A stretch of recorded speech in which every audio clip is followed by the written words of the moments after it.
Welcome back to Bethesda. I'm Carson Cass, joined by Zach Lewis. We're in the reaches of Shirley Povich Field within the larger reaches of Cabin John Regional Park. And we've got Scorcher of a Day, a hot matchup as well to ensue as the Big Train take on the last place Grays, who are officially now second to last. Thunderbolts are right there with them, but the Big Train going to have a few more matchups against the Grays. We'll have to see, though, how they can perform. Zach, how are you? Doing well, and so were the Big Train, firing on all cylinders last night against the Grays. Pitching got away from them a little bit, but did not matter as they outscored the DC Grays by 11 points last night. It didn't end up getting run ruled, so we played up till the top of the ninth, but the Big Train are continuing their momentum. They are currently the one seed in the league, and they're looking to keep it that way. A run total of 18, and some notable injuries include the likes of TJ Gramsty tonight, so we won't see him for maybe some time as his playoff push goes on. But for the Grays, it's a new-look team that has really developed. It's going to be interesting to see how they play against the top team in the league. It'll be their chance to prove themselves as maybe a contender for the championships, despite being the 7 seed in the playoffs. However, we'll go through their lineup very quickly here. Starting leading off for the Grays, it'll be Harley Rahman. The Catawba member will have the leadoff spot with Joey Chitlin behind the second baseman. Jackson Loomis, the shortstop. Xavier Bradley will bat cleanup. Peyton Ford, Freeman Hunt, Andrew Bogonski, and Ethan Fox Fernandez is the full lineup, as it is the first lineup this season that the Big Train have played where there isn't an all-star featured. Big Train will have a different defensive lineup tonight than last night. Well, the key part of it is that pitcher Austin Monahan is DHing tonight for the Big Train. This is his first appearance with us from the hitting side of things.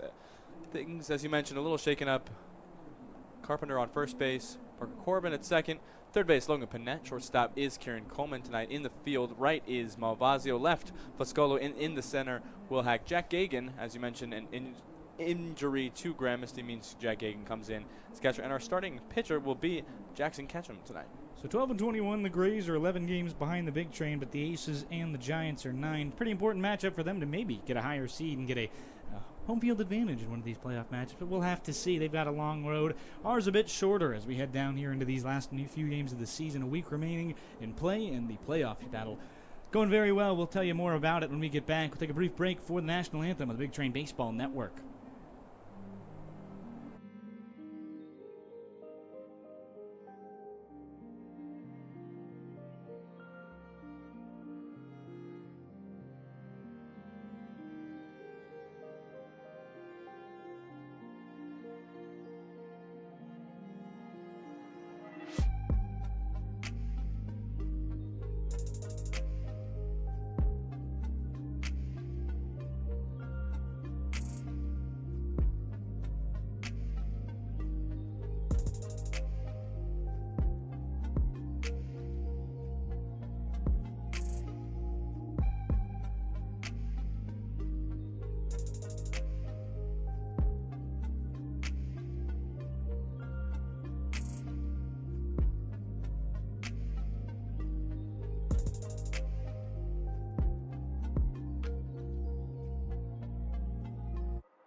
So on the mound will be Jack Ketchum. We'll have the Alabama right-hander out of Mississippi have his stat today. 2 for 2 on the season. It's 2 starts, 4 innings pitched, 13.5 ERA for the young man who's got a lot to learn, I would have to say. He has been very much a sponge of information and a lot to learn, and that's kind of on his accord. Very interesting to see how he can tail this lineup. It's a bit weaker. He's played 2 top lineups in the league, and Ketchum will have a bit of a bounce-back opportunity for a guy whose stuff has just been great. Hasn't been hitting the zone where he's wanted it to, Zach. Well, there's a reason that Ketchum is a D1 player. He's over at Alabama. A couple of pitchers here for the Big Train from that school in the South. But as you mentioned, still looking to kind of find his rhythm or his prowess on the collegiate level. There, his brother Cole plays at Ole Miss as well, so 2 SEC schools going at it there. Yeah, started his first game against the Aces on June 25th. Was not the best start he had hoped for. I gave up a few runs in the first inning, and then second start, bit better. 3 innings pitched. He had only 2 earned runs, and I think that's a big moniker, as the stats aren't where you would want them to be if you were looking at a full season total, but with through only 2 starts, it's such a young season for Ketchum. His stuff has been great. He's got a lot to learn, and he is one guy who will take to the books here. As Gagan throws down, we've got a matchup here starting. Leading off is going to be Hartley Rahman out of Catawba, the Division II school that fell in the semifinals to Tampa, my father's alma mater. Shout out, Dad, if you're watching. But for DC, the Catawba product has been pretty good this season. 24 games played, a calm 865 OPS, 12 hits, 22 strikeouts. It's been walks and hits combined, which have been the best for him. Definitely a standout in this team is Rahman. Looking to will his team, as we mentioned in the pregame, into potentially still in the running for a home playoff spot. Sitting in the 7th place spot now. Hitting for the Grays has been pretty good in lots of instances. Pitching been mostly their issue, especially from the relieving side. Kind of the opposite last night. 4-0 win, or 4-0 start for the Senators. As in the first inning, their starter didn't have the best day, but the Grays bullpen showed some signs of life. And something that's felt kind of, as you mentioned, not there this season. They won 7-4 in that matchup, 7 unanswered. You know a thing or two about unanswered runs versus Southern Maryland Senators, although it was them who put 18 straight on us. 1-2, as that's a big swing and a miss. Well, Big Train avoided the same fate last night as they kept their large lead against the Giants. Kind of coasted in later innings. Not quite enough to get a run rule, so just kind of went through the motions as they had kind of won the game by around the 6th inning. Yeah, it's tough to see a squad like that kind of a little bit deflated, I would say, as they did not have the best day in their offensive side after they had put up 8. So tough luck says, here comes the 1-2. Inside, he got him. Catawba branded elbow guard helps him protect that piece that hit him, but going to be hit by a pitch to start here, and for the first man is on for Ketchum.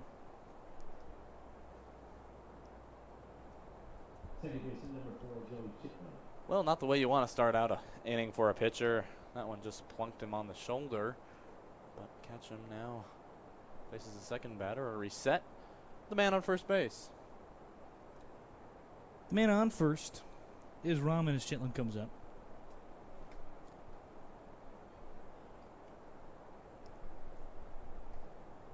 First pitch missing.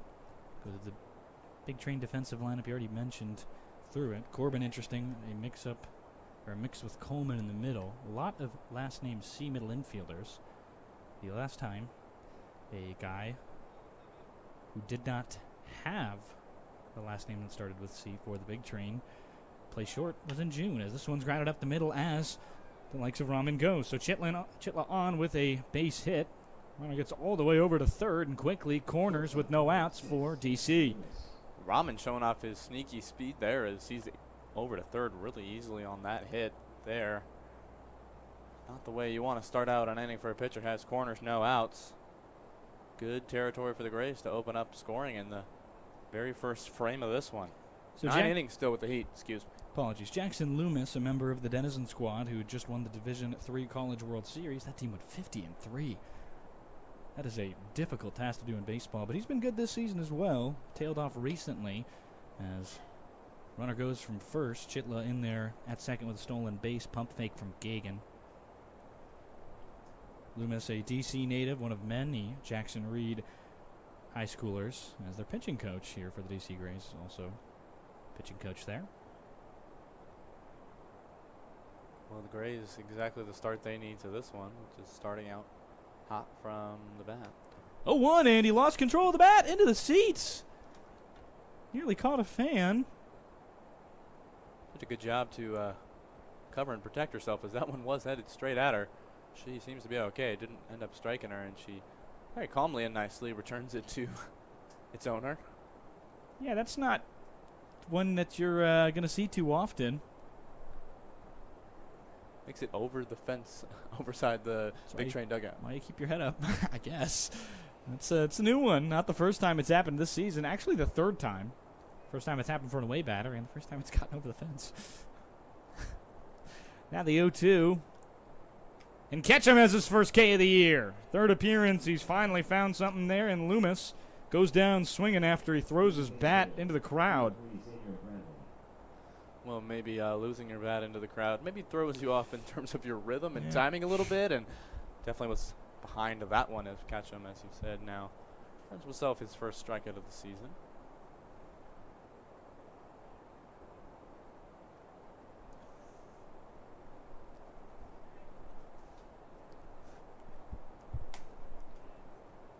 First pitch in there to Xavier Bradley, the designated hitter tonight out of Southern.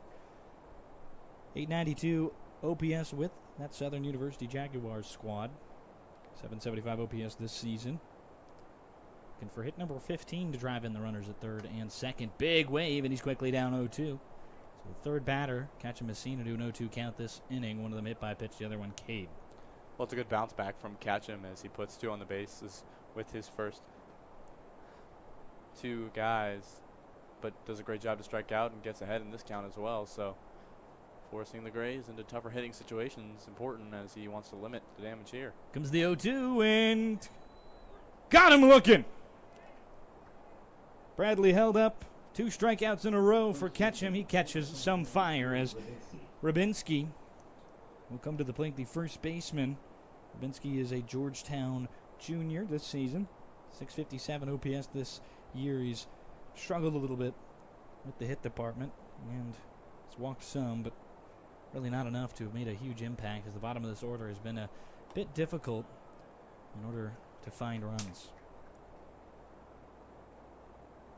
Does make it difficult in this bottom, as they have kind of been a top-heavy lineup, especially this tail end of the season. 1-0 right up the middle. The comebacker goes off the bag into right. Going to be one runner scoring, another trailing after.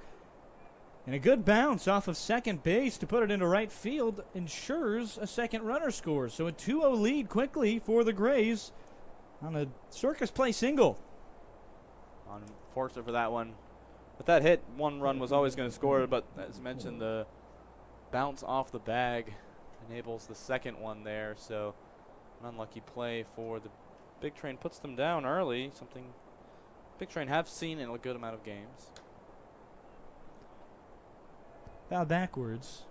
1 count.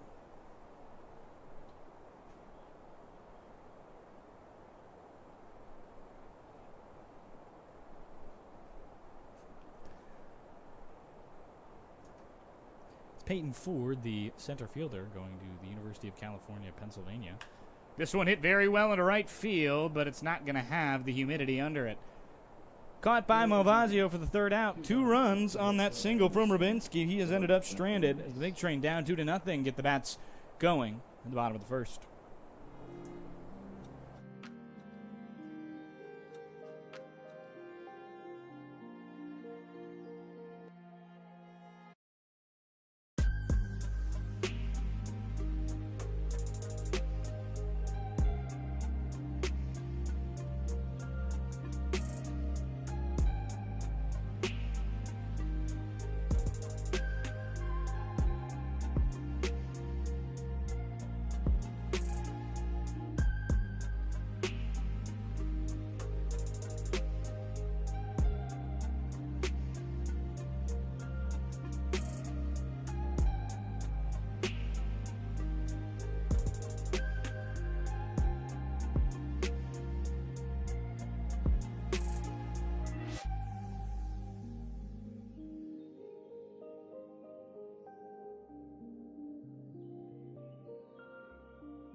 Welcome back to the Big Train Baseball Network. Italy Benny Bacard Jr. has only come into relief one game. He did get a save on a singular ground out on one batter's face. So a young season for him on the mound, but he is the designated hitting all-star, Zach. Well, he's had a really good season from behind the plate. 271 average, 7 RBI, and 1 home run so far this season. So we know what he can do from a hitter standpoint. We haven't really seen, other than just 1 out, what he can do from the mound. So we'll Big take Train a look at lineup. that. My fault. Big Train lineup will be Kieran Coleman, Logan Panette, Zach Malvazio, Ryan Foscolo, Casey Carpenter, Parker Corbin, Will Hack, Jack Gagan, and Austin Monahan. The PO will be designated hitting tonight in lieu of injury. I didn't mean to cut you off there. I'm sorry. Oh, good. First pitch missed to Coleman. He had a very good night last night, or didn't have a very good night last night. Hot streak kind of ended as he had a 4 strikeout game. Yeah, definitely not his typical night as far as some of the strikeouts, and he gets contact into that one. 1-0 is lined over to the right side, and he throws to first. Not really. It's an out. He caught it on the line, and he just threw it into the crowd for whatever reason. So out number 1 as Coleman lines out to the shortstop. I was very confused because it looked like he was going to throw it, but he wasn't sure, and then he just hurtled it into his dugout. It does end up the first out for the Big Train, but a very curious play for sure. One of those nights, heat affecting everyone. It's not the coolest of days, and we're starting at 6. Take a look at our the defense for the DC Grays. Middle infield is Chalita at second and Boganski at third with shortstop Loomis. DH tonight is Xavier Bradley, and first base Rubinski. In the field, Hunt in left, Ford in center, and in right, Rahman.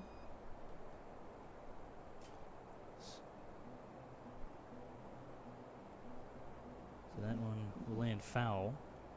Panette wearing number 2 tonight. Should mention that our catcher is number 41, Ethan Fox Hernandez. Yeah, Fernandez, a Vassar College product, one of the best players in the D3 rookie class last year. 0-2. After Panette watches one and fouls one down the line. Hit in the air. On the infield, it's a can of corn. Chitla centering under it. He will get there for the second out. Contact for both the first 2 hitters for the Big Train, but it doesn't result in too much there, as it's 2 up, 2 down so far for the designated hitter on the mound tonight. Yeah, Bacard Jr., a all-star this season, not for this, as he gets a chance to start against the best team in the league. So throwing him out there against the hardest opponent possible, as now Zach Malvazio, the all-star, standing in. Notable lack tonight of a lot of all-stars. Only a singular one in the lineup, as Logan Panette playing third tonight. Zach Malvazio, the only all-star, as he takes strike 1 on a swing. Giving some of these guys near the tail end of the season rest, some rest games, excuse me. 0-2 for Malvazio. Sacrifice hit brought in a RBI last night. Big swing and a miss, and down he goes. 3 up, 3 down for Bacard's first full inning of work this season. A save on his belt, only 1 pitch thrown. We'll be right back on the Big Train Baseball Network. 2-0 Grays.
Welcome back to the Big Screen Baseball Network. It's Jack Ketchum back on the mound after an inning of work where he gave up 2 hits and 2 runs.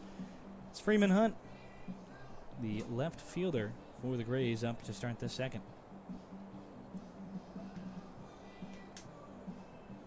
Well, the Big Train, not the defensive start they would want. More offensive. Went 3 up, 3 down in the first. It is the Jackson Reed High School product. Hunt, one of many, as takes a half swing at it. Did he go? Yes, he did. Strike 1. Goes to Dickinson. That is in Virginia, I think. Pretty sure. Have it written down, so I hope that's right. 532 OPS on the year with a 211 average. He has not walked too much, as this one is hit down the line and right, well struck. The Heat trying to carry that ball fair, and it spun left, but not enough cut, and pretty far foul. It's now the 0-2 for Ketchum, going for his 3rd strikeout of the game and season. Bit inside, he missed on that curveball, which he missed in too far inside against the first batter of the game on 0-2, Rahman, who got struck by it. Well, we will see how long pitchers last in this. The humidity is really off the charts tonight, so it'll be a difficult inning to last too far in, as that one is fouled back. Yeah, no 7-inning games, despite the Heat being akin to where it was the last time we opted for that. I suppose the league. Now the 1-2. Righty Ketchum delivers, and it's outside. Pretty hard fastball. Quite get in the zone there for Ketchum as he looks and try to force one a little more into the zone. Left his last 2. Another 2 sides of the plate. Little low, and quickly into a 3-2 count. He's lost an advantage on 0-2.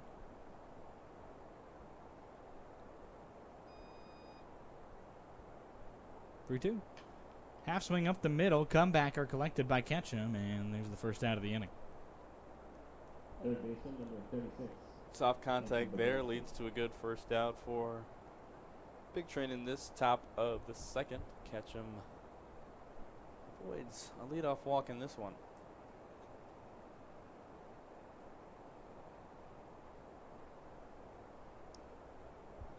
So now Andrew Boganski, the 3rd baseman, to stand in. Grays relied on the Marist University product a little bit at the bottom of the lineup. Not a big fan of his bat towards the top, as he struggled a little bit, as 479 is OPS marker, only 9 hits and 53 plate appearances. The 0-1, Ratty delivers, and outside. Well, with these players that have been struggling to hit, Ketchum really has to attack the zone on these guys. Their timing has not been what they wanted it to be and are not quite in rhythm in a season, so you really have to take advantage of that and pound the zone. 1-1, ground ball left side, collected by the shortstop Coleman. Throw to first. What a play. Has to avoid his teammate. No problem for the newest Clarion commit, as Coleman gets him at first. Does a good job to adjust there.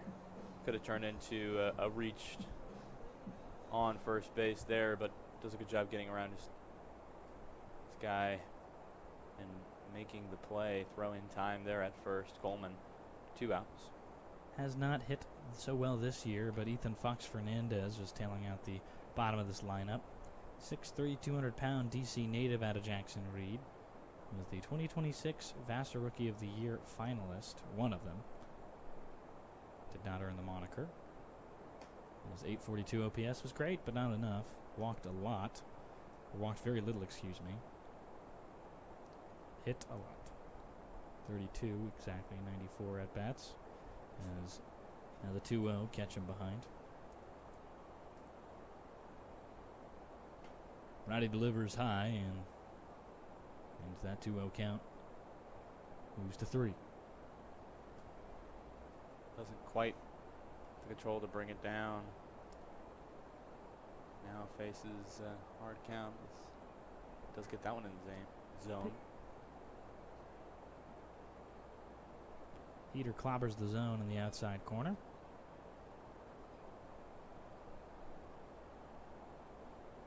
Fox Fernandez a swing and a miss, 3-2. Earns his way back, and will have payoff. Good patience there from Ketchum as he gets himself in a different situation, but earns his way back quickly. Has a shot to go 3 up, 3 down. Got him looking! Fernandez down. He was frozen, so no runs, no hits, no errors for this side of DC. They are unable to replicate the first. They'll be right back in the bottom of the second.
Welcome back to the Big Tree Baseball Network. It's going to be the likes of Ryan Foscolo, the left fielder, batting cleanup tonight. Well, it's a sad day at Shirley Povich's. Seems to be a problem with the Kona ice truck, and they're wheeling it out of the ballpark. So That bad boy is melting. I think we all are a little bit here. It's definitely a hot one. Golly, I am. 2-0 lead for the Grays as Bacard's first pitch in there to Foscolo. 0 for 4 last night. Struck out twice. Season, Foscolo a 776 OPS. As a big swing and a miss puts him 0-2. 297 average. He's got 27 hits on the year. He's been quite good with that bat. Took a week off in the middle of the season. Got hot once again. 21 RBIs is a pretty good moniker as it sits in the top 20 of the league. 0-2. Big swing and a miss. That curveball was nowhere close as Fox Fernandez just stands in his way after the 0-2 bounces in the dirt. So a strikeout for Bacard here, his second of the game and second of the year.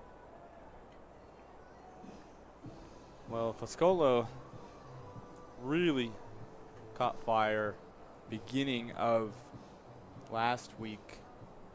Kind of cooled down end of last week into the beginning of this week, but looking to kind of find his form again. That one outside. It's Casey Carpenter. He was great last night. 2 RBIs, 2 hits.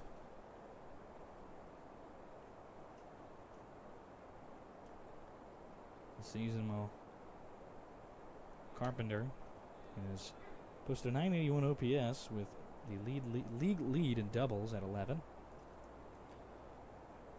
Well, what do you think, Carson, with a humid night like this? It's 94 degrees, feels like 97. What do you think the heat favors more? Or who does it affect more, the batter or the pitcher? I think it's definitely, first off, catcher loses, so he's kind of excluded from the hitters, but I think the hitters win this. It's difficult to be out there on the mound as you're just struggling very much the whole game. 2-1, ground ball left side. Bacard, though, anything but. as that is a second out quickly. 5 up, 5 down so far for Bethesda. Normally, it is difficult to be a pitcher as you do get out there for long periods of time, and it's very easy to fall into holes.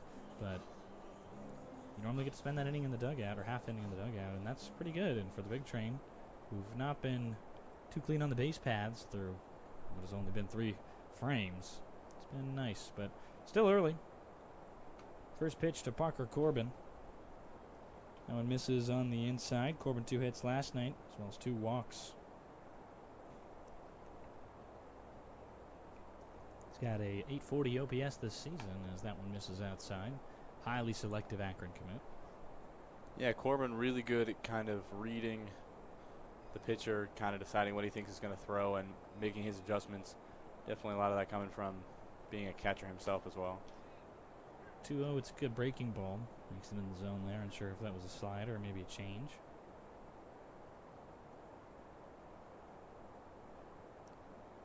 Picard delivers, and that one, good slider again. Got Corbin now into a 2-2 count.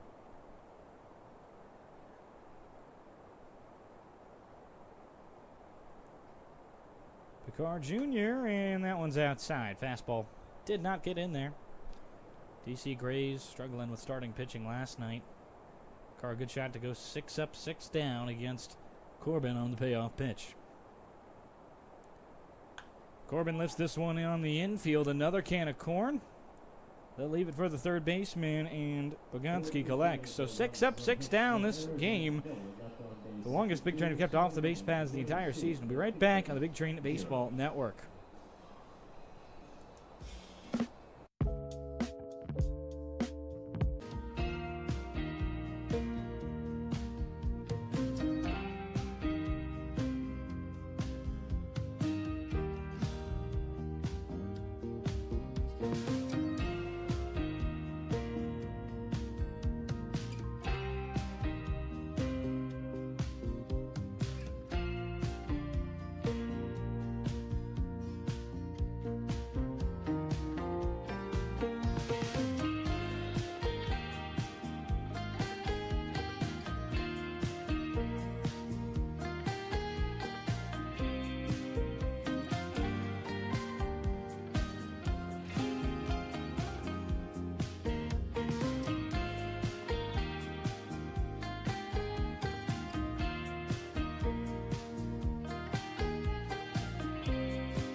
Welcome back to the Big Train Baseball Network.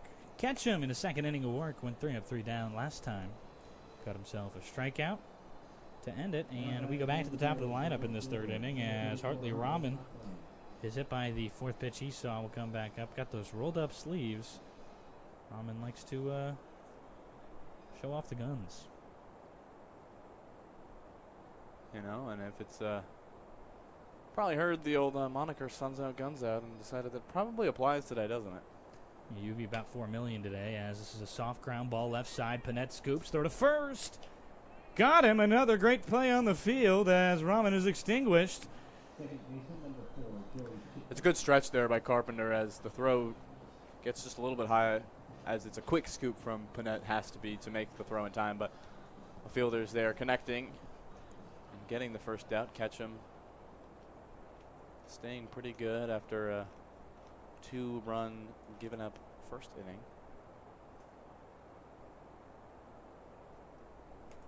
Pitch outside. And Chitla singled his first time up. Also stole a bag.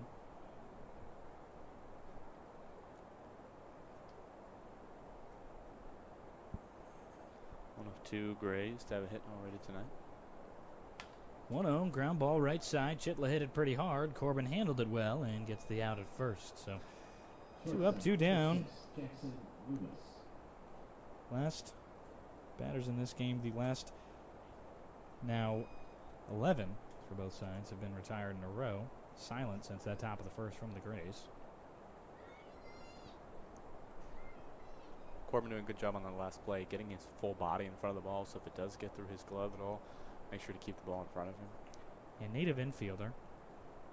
Kind of picked catching up as an emergency catcher. Started catching because of injury, and then he got injured. So Jack Gagan made the roster. He's been a great addition. He's behind the dish right now. Pitchers love working with him. 1-0. In there, strike 1 to Loomis. He struck out his first time up. 1-1 count now for the shortstop.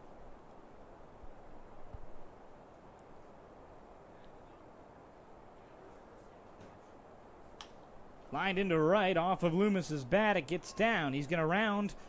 Think about 2. Stop at 1. A base hit for their shortstop. Gets their first hit since the first. Bats the DC Grays have not been silent tonight. They've figured out the way to get on the bags. Big Train would love if they showed them how.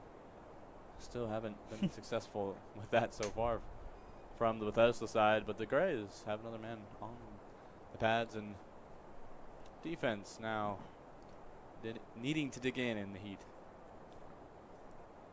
Southern University's DH, Xavier Bradley, coming in. Caught there as well. Was on the Buster Posey 2026 Catcher of the Year mid-year watch list. Weirdly, he had a really good out-of-conference play, and for Southern, that's a really tough out-of-conference. Numbers dipped from an 1,000 OPS to 850 when they did play the SWAC. Righty delivers. Hit well into center field. Hack and Malvazio going after it. It's going to get down. A base hit for the designated hitter, but Malvazio trying to get the man extending into third. Goes off of Panette's glove and a little bit further. So no play at third. Corners, it'll advance the likes of Bradley. A single moves Loomis over to third, and then eventually himself. Over to second there. It's a good play. Fortunately, defense not firing on all cylinders yet for the Big Train in this rainy makeup game here at Shirley Povich. Not as rainy today. Not as Honestly, rainy today. Upsetting about that. Well, the Heat, there'd probably have been a egregious thunderstorm, which you probably would have seen rain. That's how thunderstorms work. Normally they're not just thunder. 1-0. That first pitch missing to the likes of Drew Rubinski, who, same spot earlier, hit a single with 2 runners on. He's got a ground ball short side as Panette will pick it up and throw it to first. Tough play. Did he get the tag? Great play from Carpenter to hang on. Hit his hand pretty hard. We'll be right back in the Big Train Baseball Network. 2-0. They get out of a 2-man jam.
Welcome back to the Big Train Baseball Network. I'm Carson Katz with Zach Lewis. The day is hotter than anything, really. 92 degrees, feels a lot more than that, just under 100, as it'll be the likes of Will Hack in now.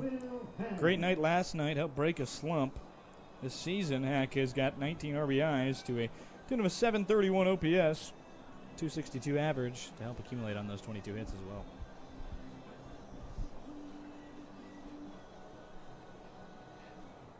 Yeah, as you mentioned, Will Hack doing a good job, especially from the RBI category last night. Coming up big where they needed him. First pitch from Bakar is a outside fastball. Bakar, pretty good start. He has had nobody on through 2.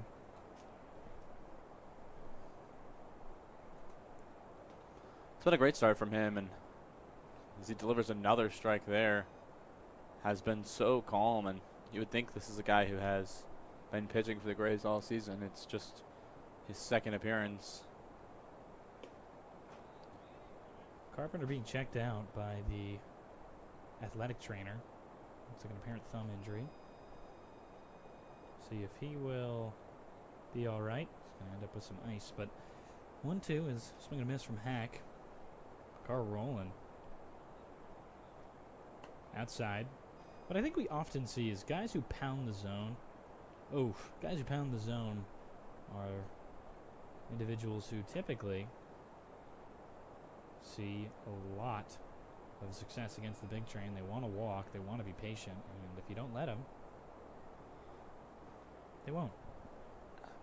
I think to that point is that one Oh, does find the zone. wizardry on that as it looked like a fireball was cast. Fully looked heater on the outside. Hack dodges out of the way, and it bends right back in on the front door, and a strike 3 called. It's a great pitch there, and as you mentioned, it's incredible movement there. It starts pretty far outside and then zips back to the inside at the last second there. Important intervention there as the pitcher sets another one down. Gagan fouls this one back into the parking lot.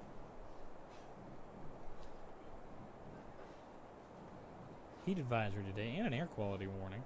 I'm unsure of the state of tomorrow's game. We're supposed to play 4 at 4 and 6.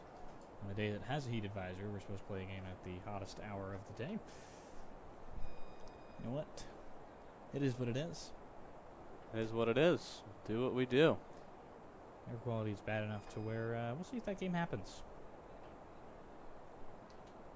1-1.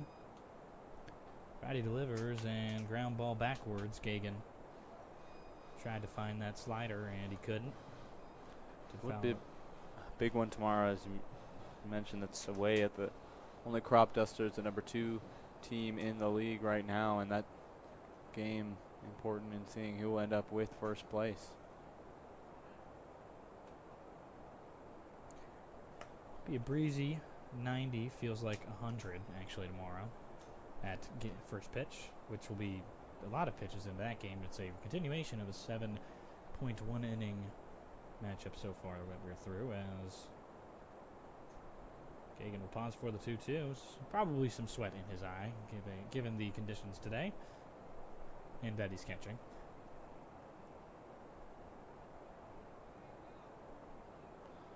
Gives him a second. Now we're back in it. So Bakar, it's been great all day. Trying to keep these big train out of it.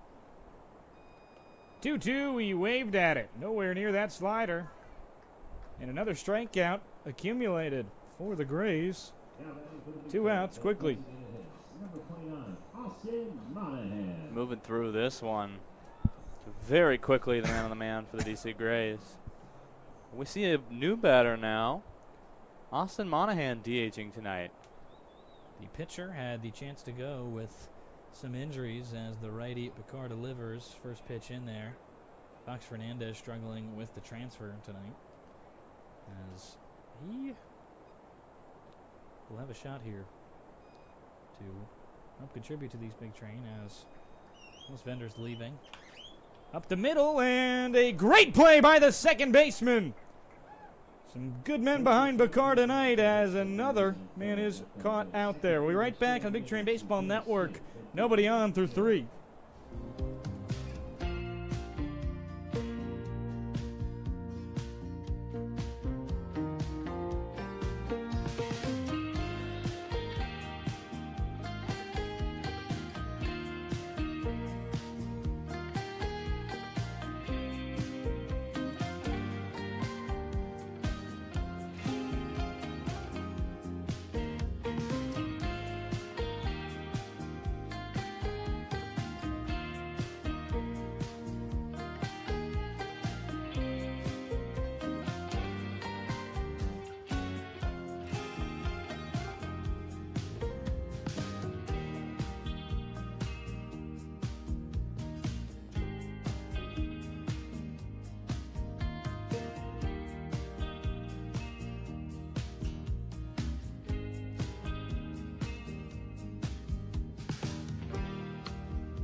Hello and welcome back to the Big Train Baseball Network. It's 2-0 Ketchum back on for this fourth inning of work. Zach, bats have been pretty silent since that first. Yeah, really haven't seen too much from either side. The Grays doing a little better at getting on, but haven't made anything come of it since you mentioned their 2-run hit they had in the top of the first to open up the scoring.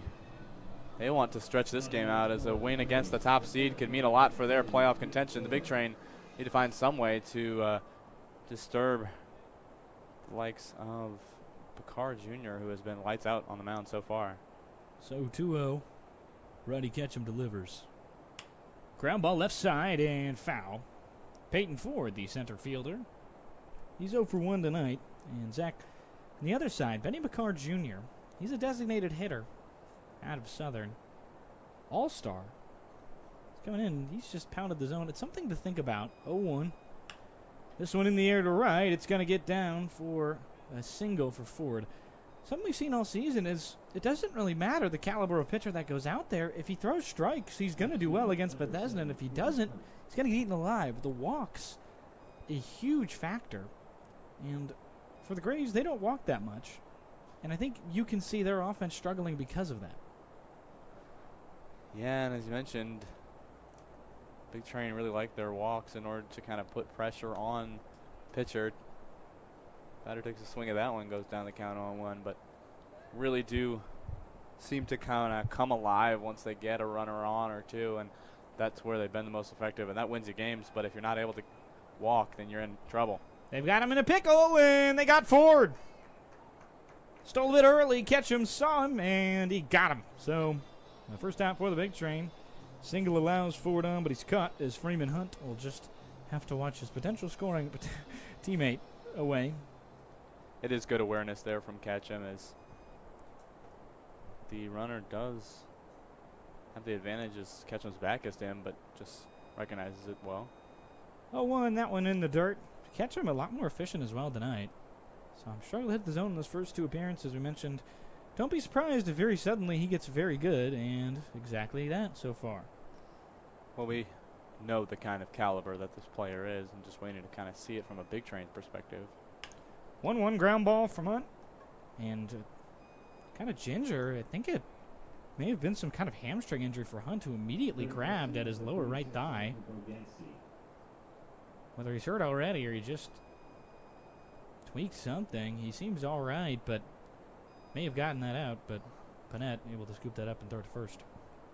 Yeah, it doesn't really make a full speed run over to first base there, as you mentioned. Looks a little ginger walking after that one, so we'll see. Does seem to be walking all right now. First swing missed. The ball was Andrew Bogonski. Crowd's accumulating a bit more tonight as the sun starts to set. 0-1, hit into the air to right. Foul territory. It is out of play by Grays fan, who, making some big moves over there. He's got the arms moving, full arm extension there. He's running with closed fists. You know that's serious when you run with closed fists. Oh, absolutely. That's serious business right there. 0-2. Charlie Povich Field seeing a hot day today. Ketchum, even hotter. Struck him out swinging. 2-0 lead for the Grays, but Ketchum has been matching Bakar every step of the way after his rough first. We'll be right back on the Big Train Baseball Network as Bakar takes the mound himself.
So Benny Picard Jr., pretty good start through 3.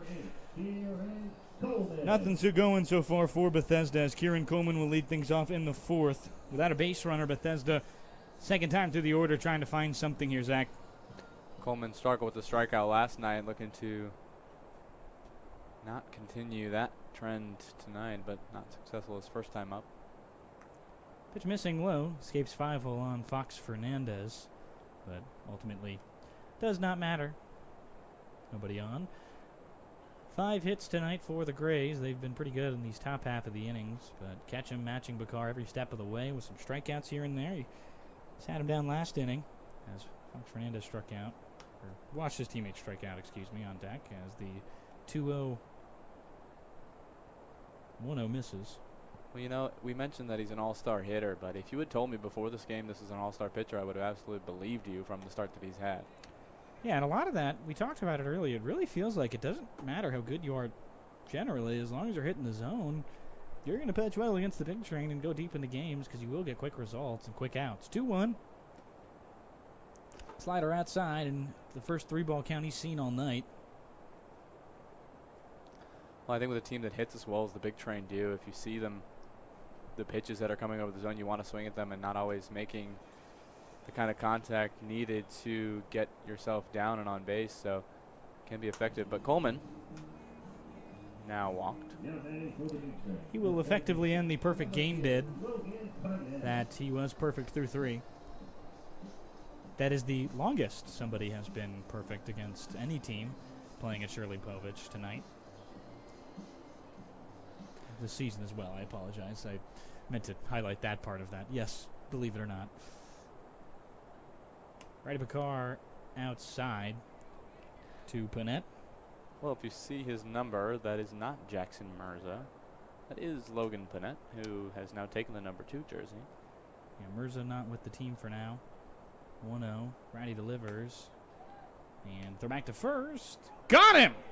Coleman might have walked, but he stays off the base paths as a well throwback from Fernandez. Has been struggling back there to get the transition from his glove to his hand. No issues there. Well, that's very heads-up play by the catcher. Close play over at first. Does get him in time. He's out.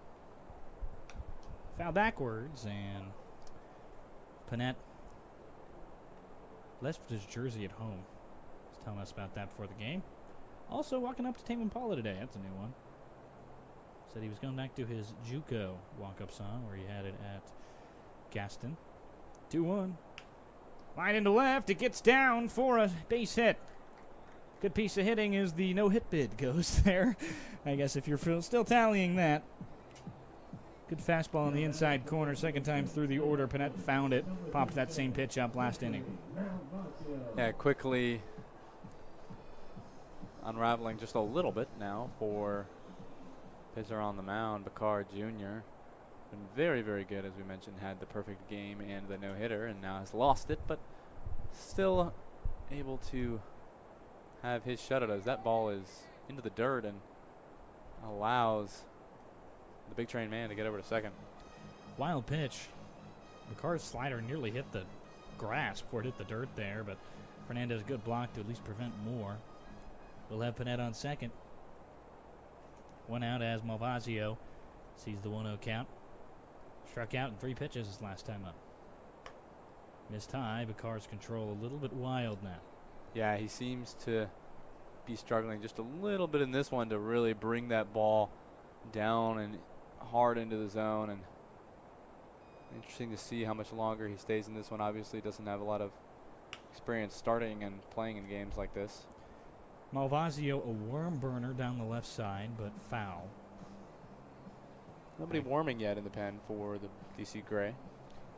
If I was a worm, I'd be very far into the ground today. Very Go hot. Where you can find the coolest dirt. Maybe some cool dirt in the outfield, some shade for those guys as the sun begins to set fully to the spot where we normally see it to start games at 7. 2-1.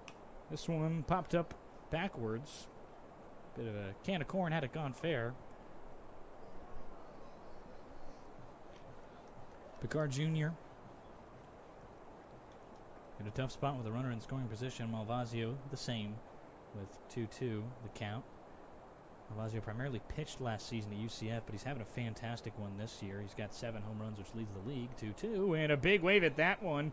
He's really liked that slider outside, and he can't find it there. Second strikeout of the game. Malvasio has had a tough couple of games, did get himself on base and an RBI last night, but hasn't quite had the slug caliber that he had last night. So that will bring up the likes of Ryan Foscula, like you mentioned. 27 hits on the year, 7 of them doubles. Car delivers, ground ball right side, collected by Chitla. Throw to first, and that's the third out. They leave a runner stranded. Bakar may have lost his perfect game, but he has been pretty much perfect so far against these Big Train, at least in terms of runs. 2-0 at the end of the fourth. We at the top of the fifth. Waning offense for both sides.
Welcome back to the Big Train Baseball Network. It's a new man on the mound, Austin Monahan, who's DHing.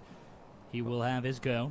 I would guess Chiarotto will follow. He's the only other pitcher that regularly hits, as Ketchum's day ends with a solid 4 innings pitched, 5 hits, 2 earned runs, no walks, and 4 strikeouts. So not a bad day, as Monahan enters today with 6 games pitched in already, 2 of them starts, 13.1 innings pitched, and a 2 ERA. Zach, this guy is fantastic. Well, he's a State College of Florida manatee. One of lots of aquatic logos throughout those D2 and D3 schools. Well, I can answer that. It's because fish are awesome. Fish and birds, huh, Carson? I just like animals. It's fair. Righty delivers his first pitch, a strike. Outside breaking ball to Ethan Fox Fernandez, the only man who did not see Ketchum twice. Did strike out looking his first time up against the Alabama righty, who was replaced by the State College of Florida righty. Second pitch, a fastball, same spot, 0-2.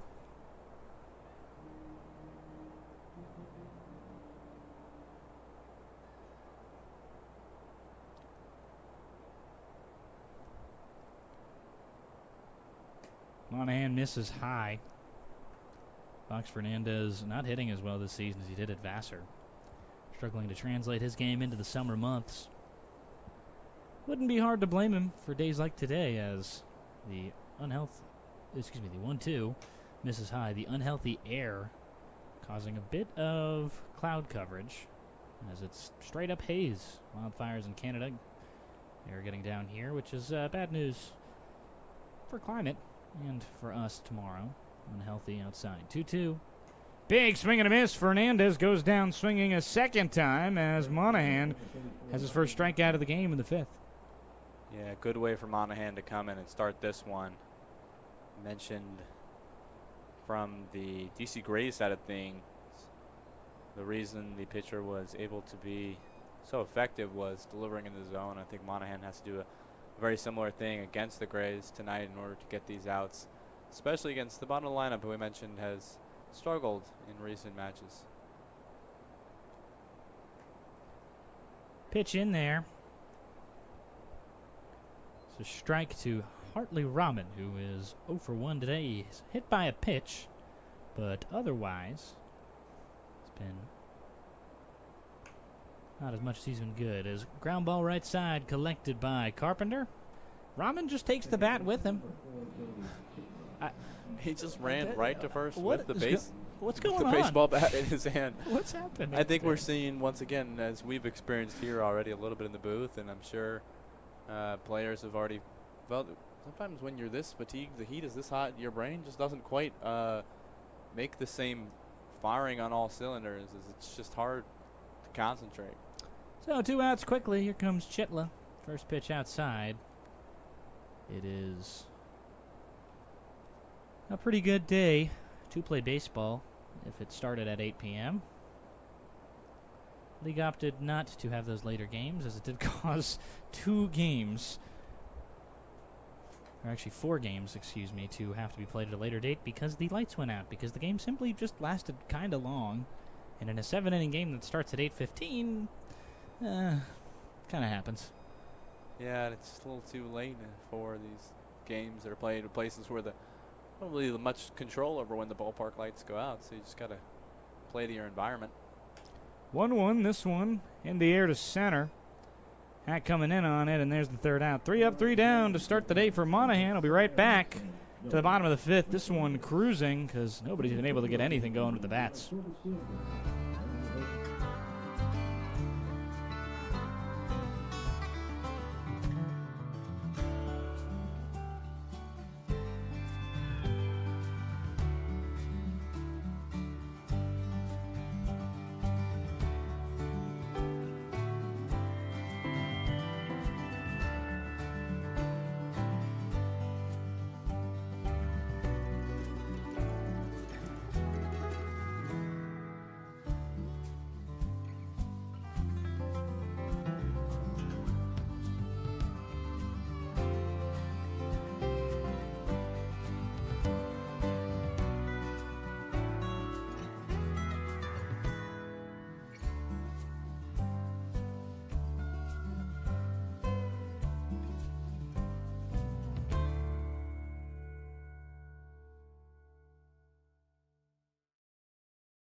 Welcome back to the Big Train Baseball Network. It's Benny Bacar's 5th inning here. He had a perfect game through 3, and that as much tells you how good his night has been. With the heat, we'll see how long he goes. Still opting for the long sleeves. You got to respect creatures of habit.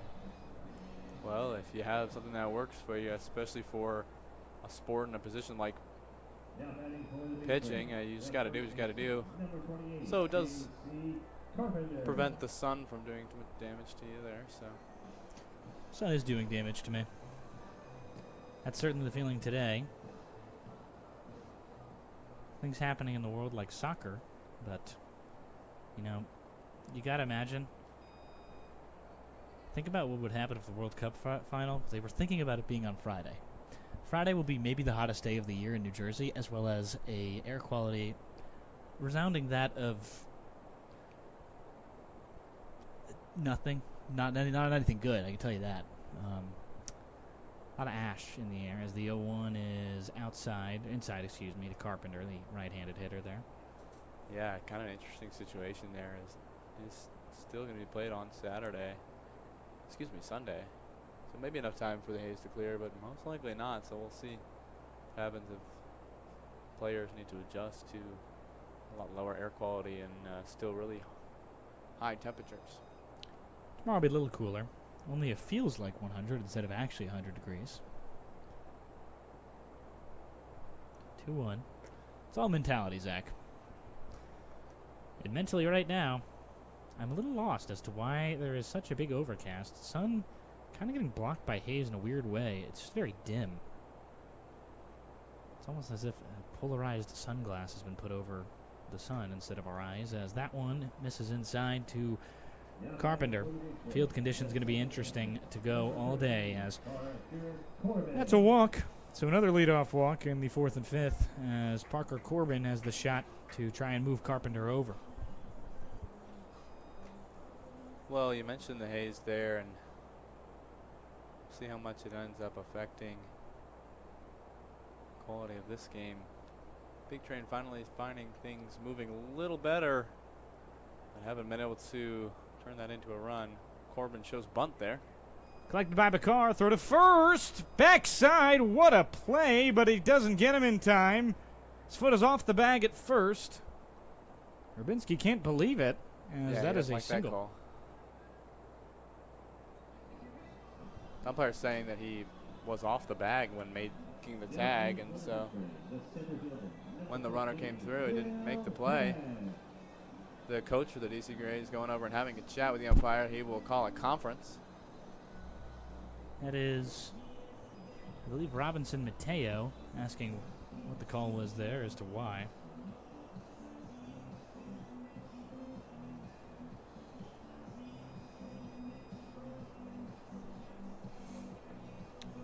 So they'll conference about it. Here's a potential to have the call changed here. It's pretty much what it always means when they talk a call over, and he is safe. Not off the bag, but he is safe at first. Rubinski's effort, or rather Bakar's effort, not rewarded there in his 5th inning of work. So he's got 2 on for the first time all ball game. He did allow a walk and a hit in back-to-back succession, but as you remember, Fox Fernandez had a good throw over to first that caught the likes of Coleman napping on a day where it is so hot you wouldn't blame anybody. Big Train lineup's been devastating in the recent days, as Hack part of the reason yesterday. 2 RBIs in a 2-hit, 2-for-4 appearance with a single. That was an RBI variety. An RBI walk. He had 2 of those as well.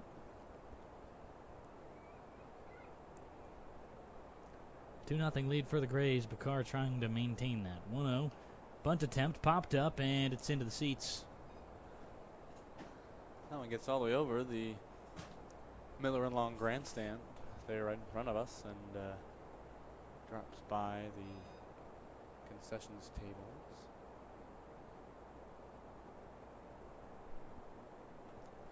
So the 1-1, Bakar Jr. has got corners in with his infield. Righty delivers, bunt attempt. This one gets away from Fernandez, and it's a low slider. Would not be surprised if we saw Kellyan Jenkins, the pitching coach for the Grays, out here soon. Arm getting a little bit tired of Bakar, the designated hitter who has never gone even into an inning that there was not already 2 outs in. Yeah, there is a man warming in the pen now. Right-hander, looks like it might be someone, as that one is grounded to the right side. Believe it is Nick Dolben or Andrew Sobere. It's neither. It is Ryan Stoddard, the infielder, warming in the pen. I guess it's one of those days. 2-2, and that one missing low. Everybody out of arms and out of players, as Stoddard has not pitched this season. He is a Lafayette College player.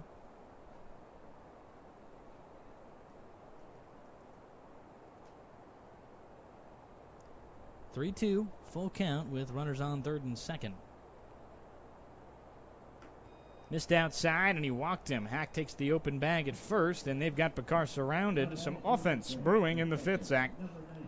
Yeah, it's a good opportunity to do the damage back to the Grays, and we will see a visit from the former Big Train pitching coach of the DC Grays. Yeah, it's the likes of Kellyan Jenkins, the first woman to pitch in the Cal Ripken Senior League, is the pitching coach assistant pitching coach here, or assistant coach here, who is also the pitching coach. Good golly, is the pitching coach at Jackson Reed High School, which is why you see a lot of Jackson Reed members here. She's a part of that staff, which has turned out plenty of Division I college players. Something to note as well, I didn't make mention of it. Hartley Rahman was last week's hitter of the week. Big Train have done well with him, kept him 0 for 2 with a hit by pitch.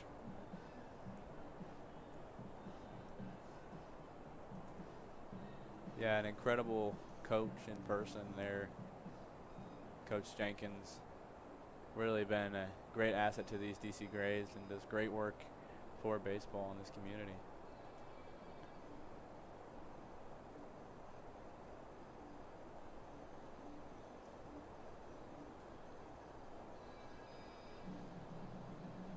So, Jackson Reed has never turned out a major league player, notably. Not a lot of high schools that have. So Bakar, no outs. He's got a tough situation against Jack Gagan, the catcher. Righty delivers. Ground ball left side, and Gagan's hit gets through. One runner will score as Carpenter reaches. Corbin will round. Play at the plate. Fernandez has to dive. No tag, and Corbin is safe. 2 runs, and the Big Train have evened it, courtesy of the younger Gagan brother, Jack. Well, it's a hit that now knots this one up at 2. It's a great job by Gagan, as he has been very good at making contact here. This one is opened up as Bakar finally is showing signs of vulnerability. The Big Train spotted it and struck early, as we mentioned. As you guys get on the pads for the Big Train, they hit such a higher caliber. Yeah, RISP hitting has been such a good stat for Bethesda. Pitch running for the Big Train. Number 27, Brendan Rice. 0-1 as Austin Monahan, the designated hitter who lined out last time. He actually mashed one up the middle of the pitcher in his first ever at-bat of the season. Now in his second plate appearance, he's got an 0-1 count, a runner in scoring position. Big swing. He talked about his mentality earlier being, I'm going to hit that ball as far as I humanly can. And into an 0-2 count. Tough spot. Well, you mentioned MLB players. How many high schools have turned out? My alma mater, Colonel Zedek Magruder in this county. Oof. That one gets far away from, and takes a run as I'm in the middle of my story. Yeah, you keep getting unfortunate with that. Every time an error happens tonight, I think there's now been 1 error, 2 misplays in total that have both happened right when you're starting to talk to a story. But throw into the outfield, Monahan will watch as the man at third, Hack, will score. And it'll also bring over Jack Gagan from second to third. So we still got a man at third. No outs in an 1-2 count. We'll get to your story after the 1-2. Field is in and filed backwards. Well, talking about my alma mater, Colonel Zedek Magruder High School, which is within the same county as Shirley Povich, Montgomery County High School. And the same county as the Big Train, Walter Johnson. Biggest baseball player there is Milt Thompson. Hey. Drafted by the Atlanta Braves in 1979. Milt Thompson was on the broadcast a few weeks ago on Juneteenth. It was an awesome game. 2-2. It's 3-2 Big Train. Another, you're, I believe, from the Olney area. James Wood had Olney cleats on for the All-Star game. That showed the state of Maryland, and the star was a little bit south of actually D.C. 2-2, not of D.C., a little bit north of Olney. It was right in the middle of the state, and I thought it was funny because I was like, oh yeah, James Wood is just from Olney, Maryland, and I know where that is now. Yeah, it's kind of fun when you spend the summer in a new spot. You get to know that area better, and just an opportunity to see more of the country and see more of where baseball's happening. So 2-2 count. Now 3-2 as good look from Monahan. He's been very patient in the box, only swinging at strikes. Picard misses high, and he walked him. So corner's still in. They've kind of hung Picard out to dry a little bit here. He's struggling with his control, has not extinguished a hitter in the 5th, and nobody retired. It likely, well, definitely will be the day as Mateo will pull his pitcher. Picard, who had a great day. You cannot fault him. We will be right back on the Big Train Baseball Network in just a moment as Picard to be replaced by what looks like the likes of Ryan Stoddard, a corner infielder who's never pitched.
Welcome back to the Big Train Baseball Network. You know, I was wrong. Ryan Stoddard has not only pitched, he has been great, Zach. Been very good in his 4 appearances so far.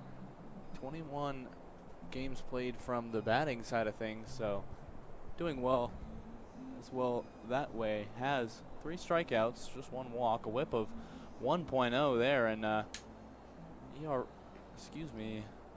earned runs given up. 5.4 strikeouts per 9 innings that he's averaging right now. So that's a pretty good mark there for somebody who is playing middle infield as well. Yeah, hoping for a double play ball. Definitely, as he's not too heavy of a strikeout guy. And he's got Monahan, the pitcher, at first, who drew a walk. You know what? Credit to him. I hope Austin Monahan's family is tuning in because that was one of the funnier things. He walked up in the booth, and he just looks at us, and he goes, I'm hitting today. And we all just kind of look at him. And he goes, yeah, I'm hitting today. And he ended up just drawing a walk there. It was a great at-bat, 7-pitch walk. I mean, that's not easy to do. The guy hasn't hit since high school. 3-2. Lead for the Big Train, and there's going to be some more as Coleman takes the first pitch off of Stoddard's arm into left field. An RBI single for the likes of the shortstop, his first hit of the ball game, puts them up 4-2. Coleman slump over now. He does a good job, brings that in, and Big Train now looking to be difficult to put away. Is let them. DC Grays have let them back in this one. Pitch a bit low, fouled backwards as wanted a piece of it.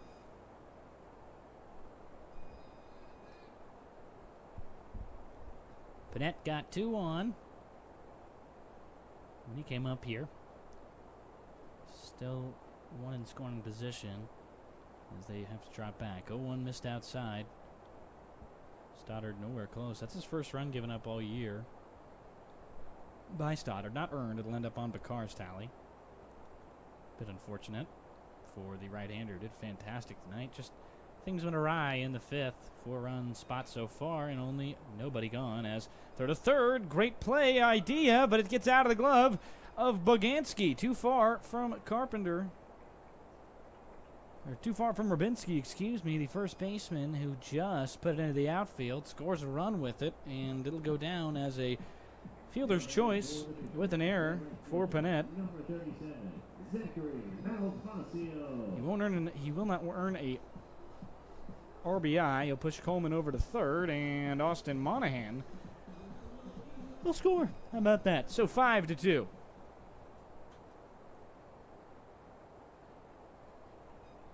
Well, his goes down as reaching on an error to first and then advancing to second there by Panett. So, first pitch missing as Malvasio can't find that. He's over 2 tonight with 2 Ks, and that one in there. He watches this one. And again, an 0-2 count. He just can't seem to get away from it.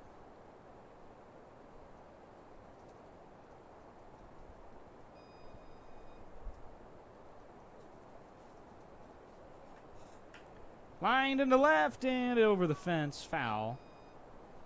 Argentina won yesterday against England, which means I don't get to hear Hey Jude as much, which is really the biggest, I think, loss there. Or Wonderwall. Or Wonderwall. I prefer Hey Jude. I do as well. I prefer Wonderwall in totality, but I like the part in Hey Jude where they go na na na na more. 0-2. Skied into center. This could be the one that at least gets a run in, as they have to kind of avoid each other. Everybody looking around, and it goes off the shoulder. Are they able to get it out to third? No. Critical misplay, and RBI single will be credited for Zachary Malvasio. Everybody ran at the ball. Nobody called it. And a lack of communication certainly hurts relationships. It hurt the relationship of this game for the Grays, as now they're down 6-2. Well, 3 players scrambled for that one, got mixed up in each other, kind of knocked into each other. Malvasio over to first on a single, and Karen Coleman scores on that one as Malvasio easily jogs over to second base. So no outs still. This 5th inning has gone as long as 25 minutes now. 1-0. That is longer than any other inning in the game, as well as taking up over 30%. Well, This is baseball 7:20. is just a game that's like that. Innings get sticky, and with the humidity, this one definitely gets sticky here for the DC Grays, as that one is hit hard. That's why they call it a jam. He did hit it directly into the upside of the infield, as good catch from the likes of Boganski finally gets their first out. They officially bat around with only 1 out. Nearly had everybody get on. And Foscolo will end up at the dugout. Pop 5 will bring up Casey Carpenter. Carpenter 0-1 tonight. 3rd game in a row with a big train have batted around, and Carpenter another can of corn. Some maize in these last 2 pitches, as 6-2 with 0 outs. Turns very quickly into that 2-out section. Parker Corbin up, singled, start 5th. 2 guys before him go out on a first swing at a pitch. Corbin much less likely to do that, much more patient batter, likes to take a while to let his pitcher sweat it out. He swings at the first pitch and mashes it down the line. I think they know Stoddard's giving him pitches to hit, and Corbin, he just decided to take his approach a little differently. That's one of those days. One of those days, and danger of telling people on the broadcast what this person's about to do right before they do it is they could totally choose something different, but it does look at that one. So 1-1 now to Parker Corbin. The unexpected all around today, as Corbin hits this one in the air to right side of the infield. 3 straight pop-ups and a difficult play for the second baseman, but he does get it. A disaster to let Malvasio add the 6th run in the inning on a single, but 3 straight pop-outs in merely 4 pitches does end the inning in very quick succession. 2 runners are stranded. We'll be right back on the Big Train Baseball Network. 6-2 the lead now as we head to the 6th.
Welcome back to baseball on the Big Train Baseball Network, hence the name.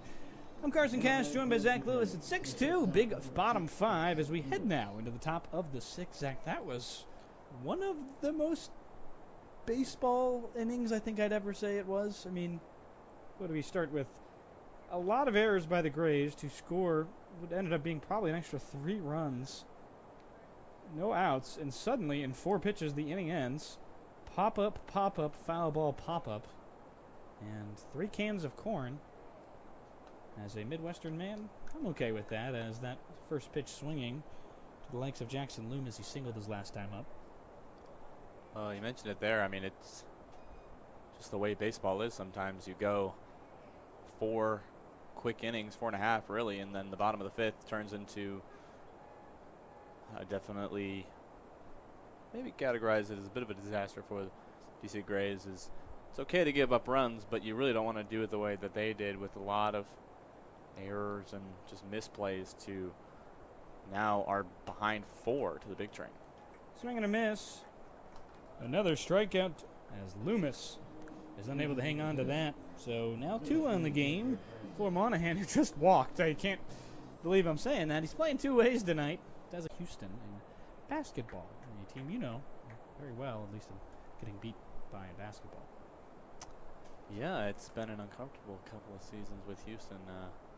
Me Definitely had BYU's number. I mean, you look at that defensive team by Kevin Slamson. It's incredible the kind of work he creates, and the team, not just the players, but the team he creates there at Houston. Pitch outside. You know, I'll say it because I thought it was funny. It's a stat I just realized existed. And I looked at it because I was trying to find a way to get Houston involved through Giroto. Last season, Syracuse men's basketball had a better average point differential versus Houston, as they played them 1 time and lost by 8.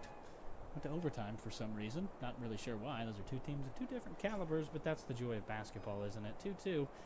And much more joy in BYU basketball than Syracuse right now, but new arms around. But we'll get back to the baseball game at hand. 6-2 Monahan, and this one hit very hard into right by the likes of Loomis. Tailing into the corner, and it's foul. Excuse me, that's Xavier Bradley, not Loomis. Malvazio doing his due diligence to make sure that he covers his area. Does this get foul onto the warning track on the right side? Here's Shirley Povich. So, 2-2 Bradley. Designated hitter mashed a single in the 2nd inning.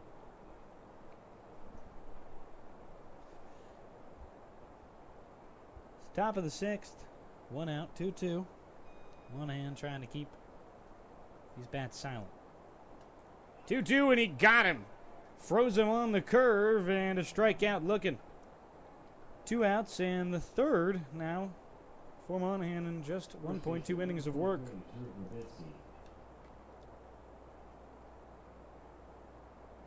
Monahan staying very good so far. Just needs 1 more out in order to complete another scoreless inning for him. Grays have not done anything on the bases since their 1st inning of play. Strike 1 in there to the likes of Drew Rubinski. He's 1 for 2 today. For the Grays, he put across those 2 runs in the 1st, then left 2 stranded in the 3rd. 0-1 outside as the slider can't get in there. Monahan, one of the best arms in this entire bullpen. Always a guy you're excited to see when the Big Train need a fresh horse, because you know things are going to be all right. Worse in starts. He's been given up no runs in his 4 innings of relief so far. This is his 4 appearances in relief. This is his 5th appearance in relief. He has had some bulk relief. 5 innings pitched in his 2nd game of the year. Almost like your starting reliever. Maybe a opener, you could call it. 2-1. Hit in the air to right, line drive. Malvazio struggling to read it, but he finishes the book. Rubinski is out on a line out. 6-2. 3 up, 3 down again for the Grays. His bats have fallen silent since the 1st. We'll be right back at the Big Train Baseball Network.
So it's Will Hack lead off the inning. 7:32. We are breezing by this game. No breeze in the world could help this heat, though, other than the sun going down. It pretty much has, as it has faded behind the clouds. Much to my joy, as this one hit in the air to right. Hack got a good piece of it, but it'll be out in the right, as Fernandez calls it. Well, the big train caught fire last inning. They don't stay quite as hot to start out this one, but looking to add on to their lead as pitching very much improved from the big train after their first two, giving up runs, nothing so far, and they stay scoreless in the top of this one. First pitch from Stoddard missed inside to the right-handed batting Gagan, who's replacing Gramesty tonight, who suffered some kind of injury yesterday. Seemed pretty severe. He left the game after took a pretty hard hit to the head and stayed in. He then took a pretty hard hit to the collarbone, it looked like, and he ended up being taken out for Gagan in that matchup. Gagan did the most with what he had. He roped it. We talked about. Excuse me. Roped a double. I apologize. Into left. Ground ball. He loves hitting it to that side of the park. Already a hit there with it. Throw to first. Way off. And a single for Gagan. Sorry, you were saying. Well, Gramesty, actually, we talked about how gritty he is in lots of other games this season. He stayed in for an inning before he ended up deciding it was best for his health to not proceed any further, but he doesn't want to give up on this team easily. So courtesy running will be Brendan Wright for the likes of Gagan. Well deserved, as it's the second hit of the day. Another two-hit ball game. I mean, Gagan coming in the way he has been so fantastic to see him excel, as already a walk, 0 for 1. Austin Monahan, the pitcher regularly designated hitting tonight, takes the first ball outside. He will be looking for something to smash, Zach. Yeah, I mean, he's going to take a look at it. He wants to make big contact with this one, not shy to swing now, as Big Train have a bigger cushion. Clobbered into right, and a line drive base hit. First hit of the college career, I guess you could say, for Austin Monahan. He found his pitch, mashed it. So, 2 on, 1 out. After the first out of the inning is Will Hack. Gagan and Monahan trail it with 2 singles. The Manatee not so mild-mannered in that one. Good hit over the right side. Advances the runner, Brendan Wright, coming in for Gagan, and now to Big Train on the bags. So leadoff man Coleman in. He singled a run home in his last at-bat, as it'll be a stolen base for not Jack Gagan. Brendan Wright will have another stolen base on the year. For those courtesy runners, those stats do count towards them. Something we did not know until recently, and had to redo every single stolen base. Or at least I did, which maybe I did not realize that also was correctly input on the website. So could have done that a different way. But 1-0. I instead looked at every score sheet. At least we have accurate information. Yeah. Yeah, we do. We definitely do. 2-0, missed high. As Coleman in a 2-0 count, not somewhere he finds himself too often. A swing-happy middle infielder who just committed to Clarion. He's the newest Golden Eagle. Happy for him as he ends his JUCO career at 2 years at Southeast Mississippi Community College. Played well there. Despite having an almost 50% strikeout rate, the guy had an 890 OPS, which is pretty much the outcome was a hit or a strikeout.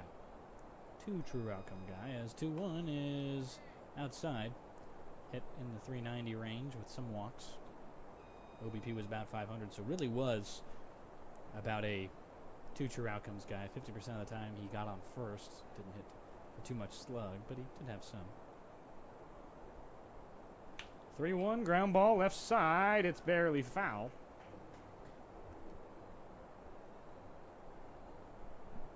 Man, Coleman broke his hitless streak of just a couple last time up at bat.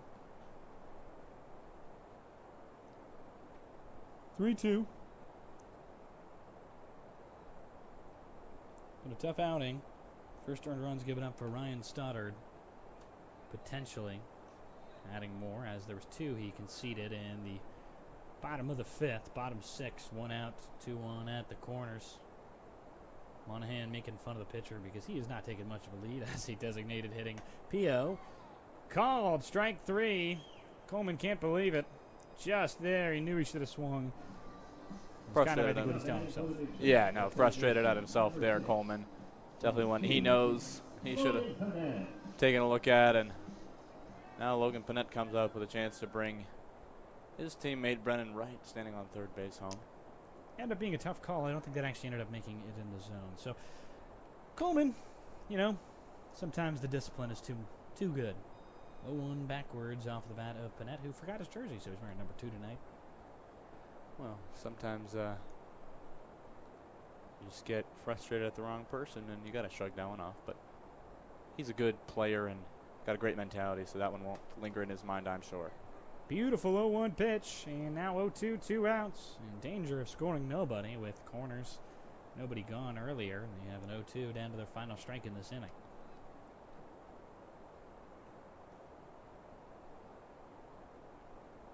Righty delivers, and Monahan goes. Foul ball. Why not? Why not? You've committed to the appearance now. You've done well. You've gotten yourself a hit. You've gotten yourself a walk. Why not add a stolen base to your account? Don't think he got that sign. I'll be real. Let's see. 0-2, another action pitch. Fernandez, you've already seen, has a great arm, and Monahan's not too far off first, so we'll see if he ends up going. Does not. Pitch moves to low. 0-2 is an action pitch. You won't see it too often. 1-2 almost never. 2-2 sometimes. 3-2 is typically where you'll see another stolen base opportunity, but especially so 2 outs you steal every time. 1-2 grounded up the middle, collected by Loomis. Throw to that second baseman. Chitla is going to be the third out of the inning. So stranded after Coleman strikes out looking and Panette unable to come up with a hit in this 6th inning. We'll be right back. We'll go top 7 on the Big Train Baseball Network. 6-2 lead for Bethesda.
Welcome back to the Big Train Baseball Network. I'm Carson Cast with Zach Lewis on my left.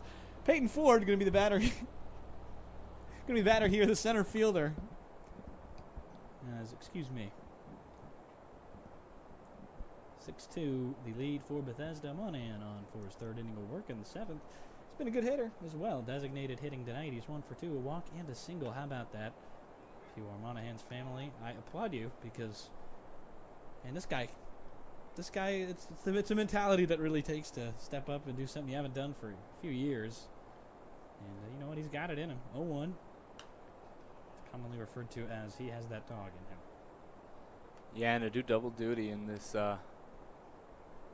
kind of heat and conditions is also a big ask. It's one thing to both hit and pitch in a game, but to do it when you have no break in the 94-degree heat is something else entirely. 0-2, ground ball up the middle, well hit. Coleman, tough, almost beats him, throw to first, and does a good job. Zach Malvasio's playing first. That's new. Didn't get defensive subs. It's Will Hack in right. Center field looks to be Chiarotto. Left fielder, number 7, Freeman Hunt. Definitely some lineups defensively we haven't seen, although that one not really a result is that Coleman, that ball hit a little too hard into him, and so he flips it to the new first baseman Malvasio a little late. I think that's Chiarotto in center. I can't quite see it, I'll be honest. Did not get the announcement as that one's outside.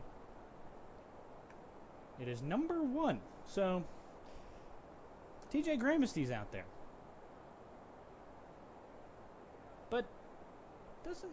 I'll tell you, it doesn't really look like TJ Yeah. Gramisty. Might be the sleeve. I think it's the sleeve. That is the reason we think that, as Malvasio tag at first. Didn't get him. Hack can go to right, so it looks like it's the end of the day for Casey Carpenter, perhaps?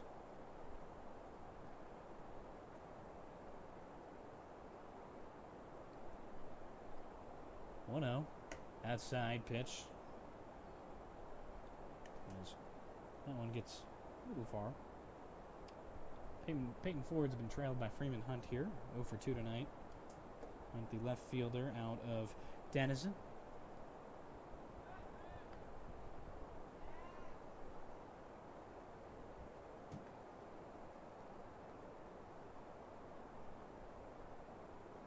Count now for Monahan on the mound, who wasn't able to get his first batter out on this one with the ground. 2-0 outside. Good dig by Gagan to keep it in front of him, and Monahan losing some control here quickly. Retired the first 6 he saw, and now in this third inning of work. Kind of the trend in tonight's game, as you push too far into a game in these conditions, you lose a lot of power and especially control. Maybe trying to cool himself down, too. The adrenaline from getting a hit. It's definitely one I think maybe he could be affected by. And that really does not look like TJ out there. But it very well may be. I think it may be the sleeve. I think it is TJ, but he just has a sleeve on. I tell you for sure it is somebody wearing a number 1 jersey, and that is Gramisty's jersey number. TJ is in center. Officially. As marked by the score. 3-1. Ground ball left side. Good double play ball, but Panett can't come up with it. Recovery. Throw to first. Malvasio with the stretch. He can't get it. Ice cream cone nearly, but it gets out of his glove. The runner from third will come home. Malvasio in outfield. Cannon play at the plate. He didn't tag him. A great dive from the likes of Peyton Ford, and he just gets by Gagan. The Big Train not happy with that one, as they were sure that the tag got in time at the plate. Play at the plate is really close. The hand ruled to be just underneath on the tag. From our look, it looked very safe. He makes a great dive. It just narrowly misses him. And credit where credit is due. We are a home broadcast, of course, but man on second is Freeman Hunt. His single, his error, reach will drive in the likes of Peyton Ford. 6-3 is that lead now. It's very close, but I think you just got to give credit where credit's due to Ford. A great dive, and he was beat by a country mile. Well, his hand sweeping underneath would have been the thing that the umpire ruled him being safe for.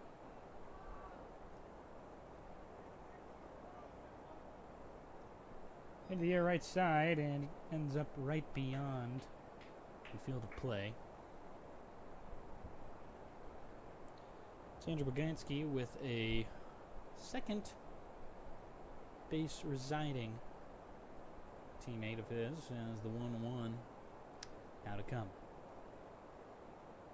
So some errors to start here as ground ball up the middle and dive past the glove of Coleman. They won't throw because he won't go over there at third.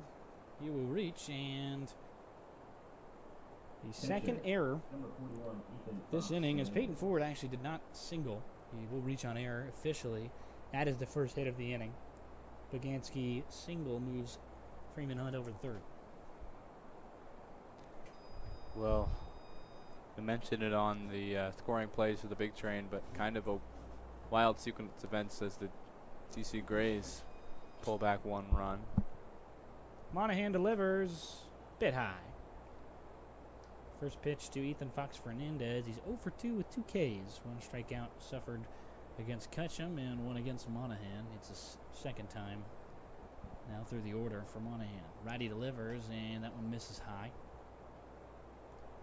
Clean cut through the first 6. Can't retire the tail 3 of his lineup that he will face tonight. Fernandez technically 9th, but he was the first one to see Monahan in this 7th inning. Righty delivers. Good pitch to fight back in that 2-0 count. Not one that you can really swing at. Knee buckler.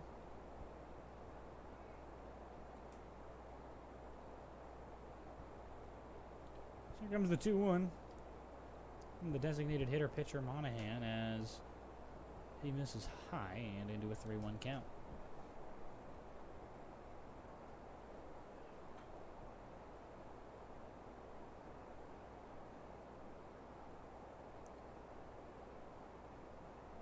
Righty Monahan delivers. Foul backwards.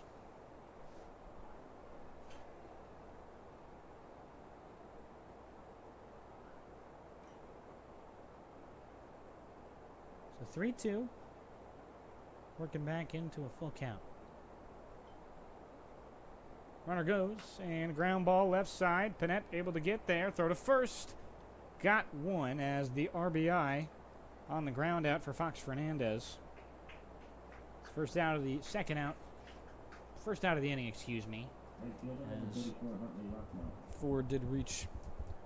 Lineup turns over. Huntley Rahman, the reigning hitter of the week, up to bat now. That one hit well enough that it only creates 1 out there. Runner does score, cuts the lead to 2 for the big train. 6-4 in the top of the 7th. Soft grounder again. Panette, third opportunity, and he is very lucky that went foul. Bounces weirdly off the lip. I guess he probably, I apologize, that was a little rude. Big trainer lucky that went foul. Panette would have made a great play on that had it not ricocheted off of the lip. It's been very good over there at third tonight. Some tough plays have beat him, but it's been stalwart.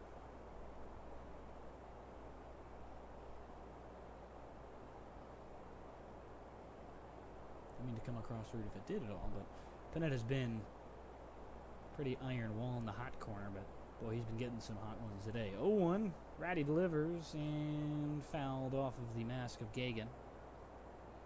Quickly to that 0-2 count, Monahan trying to find out number 2.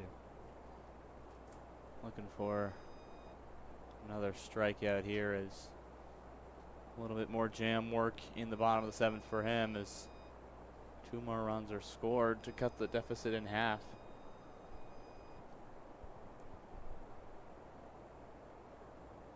The 0-2 now. Missed a little bit high to Rahman. Well patient on the waste pitch.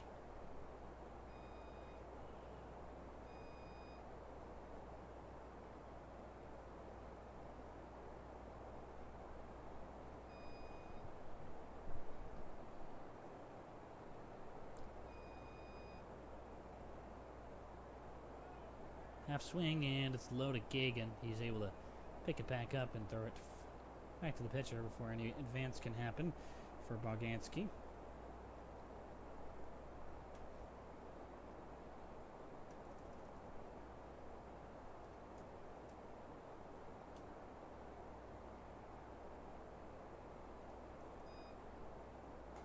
Big swing and a miss. There's the strikeout, Monahan. Second baseman, number 4. As I think he just broke his bat. Broke his bat swinging. Rahman smashed it into his foot after the at-bat, and it made a very loud noise. It sounded like it was broken, but 2 outs nevertheless. Joey Chitla will have the opportunity to try and cut this lead to 1. He serves as the tying run as 6-4, thanks to that ground out from Fox Fernandez. Pretty good baseball name. I think just great name in general. I think that's what they don't ever tell you about baseball names. A good baseball name is just a generally good name. Or Sure. unique name. 1-0.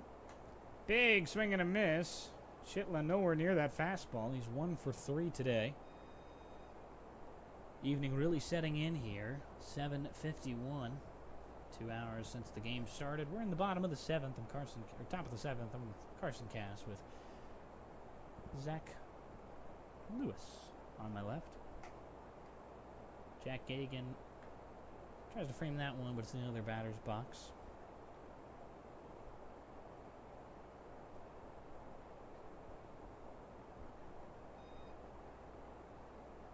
Two one count. Monahan. This one hit very hard into left by Chitla. Back at the wall is Foscolo. He leaps. Did he get it? Yes! Wouldn't have left the park, but a robbery nonetheless. 6-4. Big Train are able to retire. 1 man on left on second, thanks to Foscolo's great play in left. We'll be right back on the Big Train Baseball Network. Big Train 6, the Phillies.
Welcome back to the Big Train Baseball Network. Zach Malvazio now the first baseman.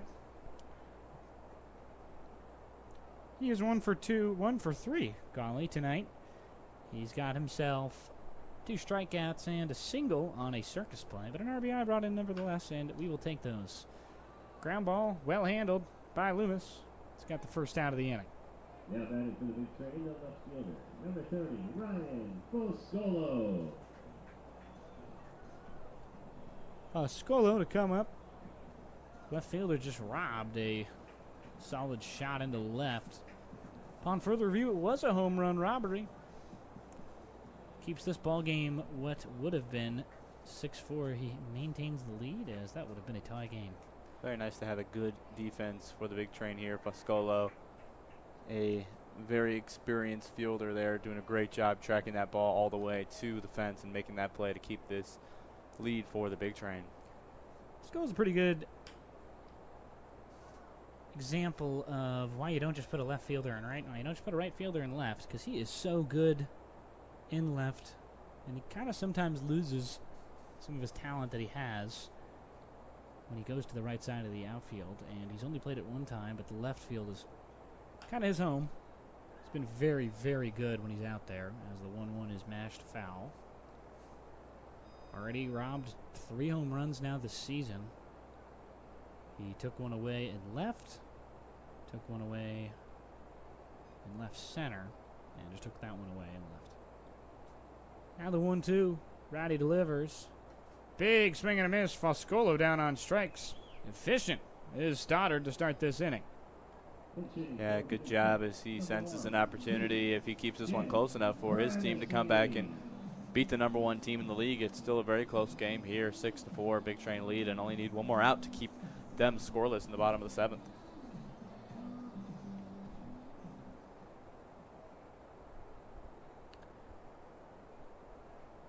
So it's Casey Carpenter's replacement, TJ Gramesty, who suffered an injury last night, but he's in the ball game today with a sleeve. As he mashes one down the line, it'll carry him into the infield or outfield rather, and an 0-1 count.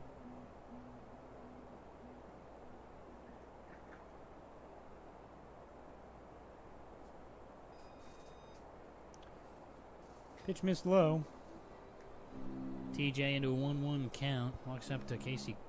Almost said Casey Carpenter. Walks up to Sabrina Carpenter. Different Carpenters. Yeah, if Casey Carpenter could sing like Sabrina Carpenter, probably would never have gotten into baseball. 1-1, ground ball left side. That one's into the outfield. No idea how good Casey Carpenter can sing. Also no idea how good Sabrina Carpenter can play baseball. That sounds like a 2028, like, celebrity all-star softball game contestant right there. Absolutely. And she's a little less in the spotlight and famous because she is dating Paul Skeens. Notably, probably a lot more famous than Paul Skeens, I would say. Paul Skeens, one of the funnier guys in the MLB. If you've ever seen that Sheets commercial he's done. Liner up the middle from Corbin. Another great dive. I mean, you have just seen so many web gems out of Chitla tonight, and there's another. He is farming them. We'll be right back in the Big Train Baseball Network after TJ singles. Corbin is caught. We'll be right. 4-6-4 lead is headed to the 8th.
Welcome back to the Big Train Baseball Network.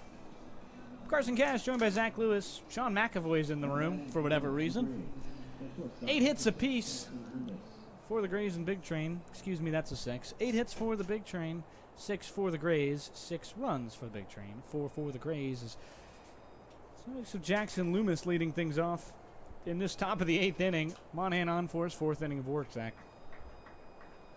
We talk about a Big Train team that is hard at work trying to earn another championship. Our writer, Sean McAvoy, who's standing behind us in our booth, actually won a championship yesterday. He did. In the 2v2 Big Train Interns basketball tournament. 0-1's in there. The worst picture of me of all time appeared at that tournament. We'll probably get Carson and posted I here somewhere. were the second place finishers in that tournament. We were the runner-ups. 0-2, Ratty delivers. Hit well into right field. Back on it is Malvazio. Excuse me, that's Will Hack now. Malvazio's playing first.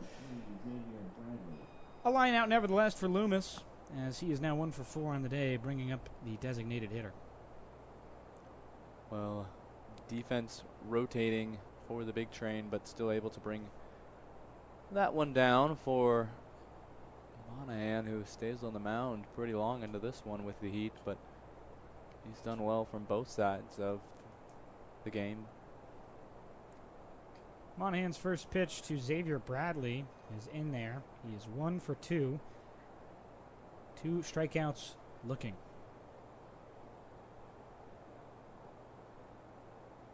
Oh, 1.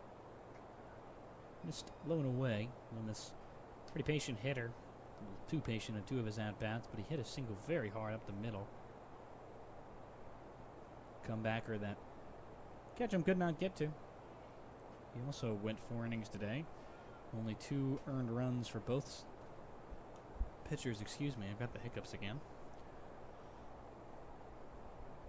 So a really interesting distribution of scoring for the Big Train, as it's just 1 inning with 6 runs and nothing else. Sure, why not? You know what I mean? Like, just doesn't matter when you score. Just do it all at once. Outside of that 6th inning, or excuse me, 5th inning, they have a collection of only 4 hits. But the same amount in that 5th inning tells you just everything you need to know. 6 innings with 4 hits and strike called, now a 3-2. Well, it's a game of runs, and that one's still enough to give the Big Train the cushion still of 2 runs. Looking to make sure that stays put. Bradley sawed this one off into right. Gonna land in the kid zone, bounce off the batting cage. Boy, if I was a kid here, I'd be so excited if they had a batting cage and things like that. Kid gets a ball. If you're looking to host family here at the Big Train Stadium on the 3-2, with swing and a miss. Monahan looking to get this day over with, stop hosting the Grays as he strikes another out. But if you're looking to host an event here at the Pavilion or just buy tickets, it's gobigtrain.org to purchase tickets ahead of time. They are cheaper at $13 price mark on the website. That is gobigtrain.org, gobigtrain.org.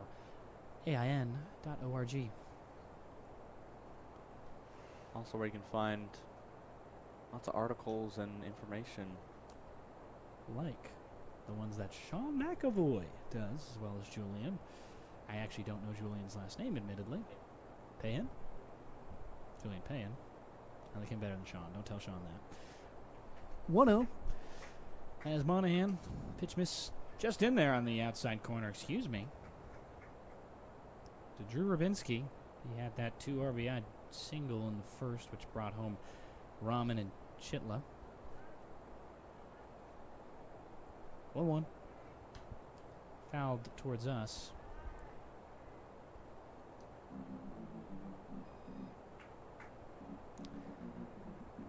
6 outs remaining at the start of this inning for the Grays, and time running thin. Big Train, if they maintain the lead, will have only 3 more outs to get if Monahan can get him here. Ground ball left side. Panett, throw to first. He's got the 3rd out, so a good recovery for Panett, who's been great all year at that 3rd base spot. Some struggles on one earlier today. It's the first time we've seen an error from him.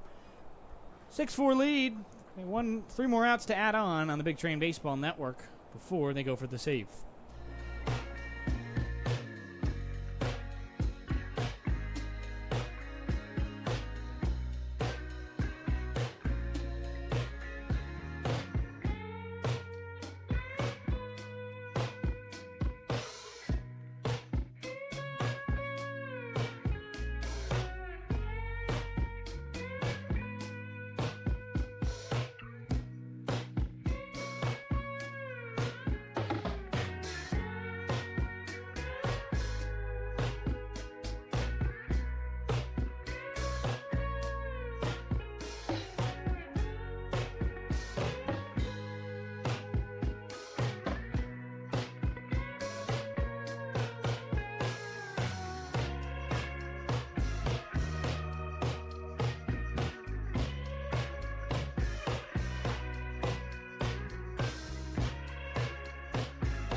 Welcome back to the Big Train Baseball Network. So Jackson Loomis, the second baseman, or the shortstop now on, the second baseman, Joey Chitla, will move over to short. And it'll be Travis Church to move at second base as a defensive replacement out of Marist University. The Red Fox will have his shot to play today. He's 10 games this season. Will likely not get the shot to hit as Loomis Chitla just went down. But we'll see in the bottom of the ninth. However, big train up here. It's Will Hack. Lead things off, Zach. Well, Hack, it's an opportunity, but some pitchers, once again, that have not seen too much time on the mound for the Grays and some defensive shifts, so an opportunity to take advantage of the chaos and use that to stretch the lead for the big train. I think they're going to lose their pitcher here. I think he will be where Xavier Bradley will be. They'll lose their DH, excuse me, as can of corn on the infield. Hack provides some maize, and it's the first out of the inning. Number 19, Jack Jagan. Just too late on that swing. Hack takes it straight up into the air. An easy out to start the outing for the new Grays pitcher.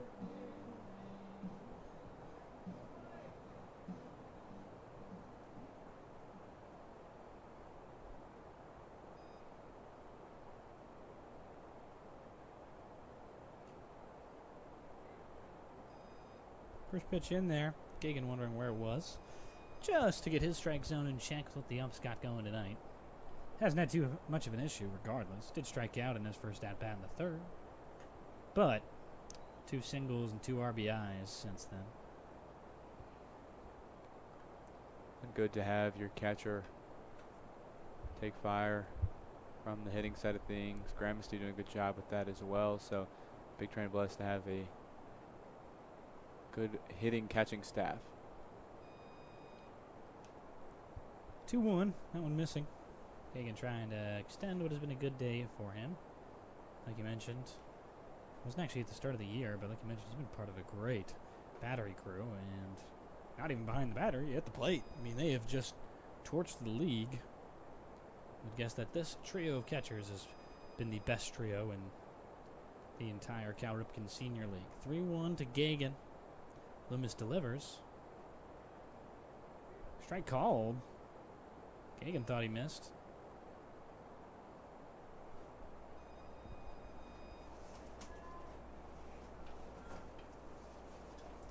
Gagan digs in now after thinking he had a free pass to first base. Full count now.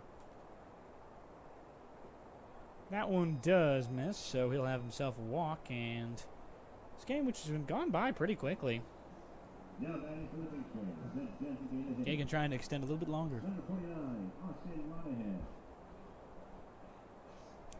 Notice how I said has gone pretty quickly. Who knows what's in store? Still could be plenty of baseball left in this one, as I sure hope so. Gray's still very much within reach of this ball game. I haven't got extras this season, weirdly. If we're going to see extras, I think I would like it to be dramatized. Maybe we get extras for the first time in the championship if we make it. Hit in the air to right, and it'll reside foul.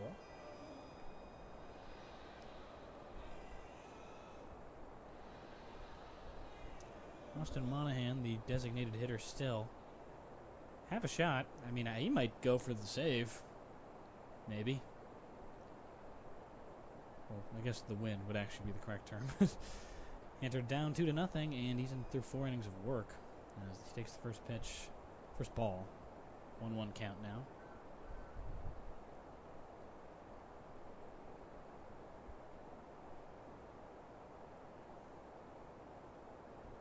Loomis finds the zone.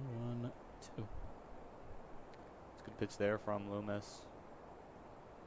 Seems to be a DC Grays team that doesn't have too much experience in summer collegiate pitching. They look like all guys who've come out of the defense who do know how to pitch.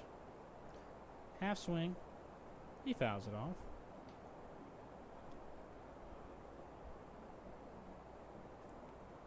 MLS returns tonight.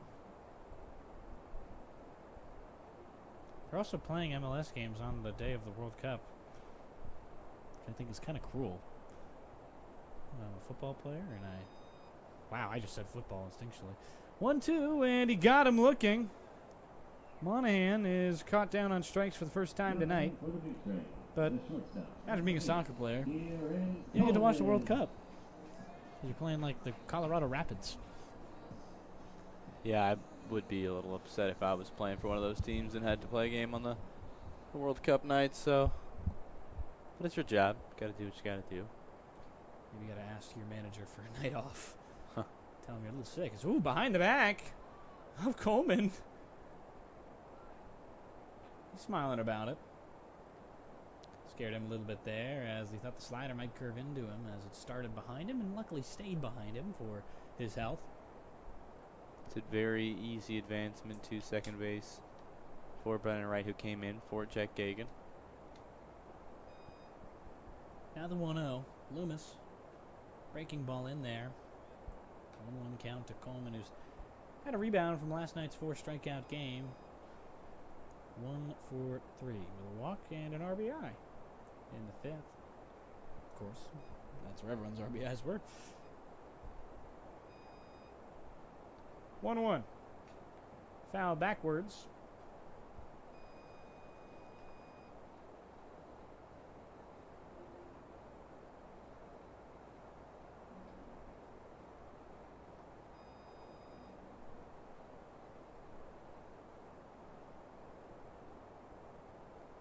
One, two. Big Train could be down to their final offensive strike. Runner goes. Did he get him? No. Coleman did not. Wait on the wrong pitch there. 2-2. Another stolen base. Third of the night. Second of the night, excuse me. For the likes of Brennan Wright, who's courtesy running for Gagan. Wright, doing a good job continuing to put pressure on inexperienced pitcher. 2-2, skied in the air to right. Going to be a tough play. Will he get there? Nobody will. It's out of play. It's a big hit there, but it does tail just foul as it gets into the bullpen area for the DC Grays. Testing the waters. The Big Train is 1 on third. 2-2. Loomis. Hit him.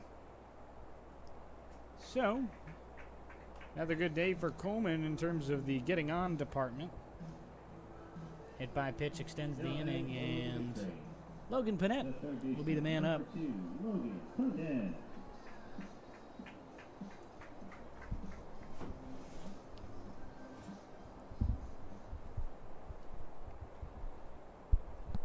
Grays really need this win if they want to try and get home field advantage in the opening round.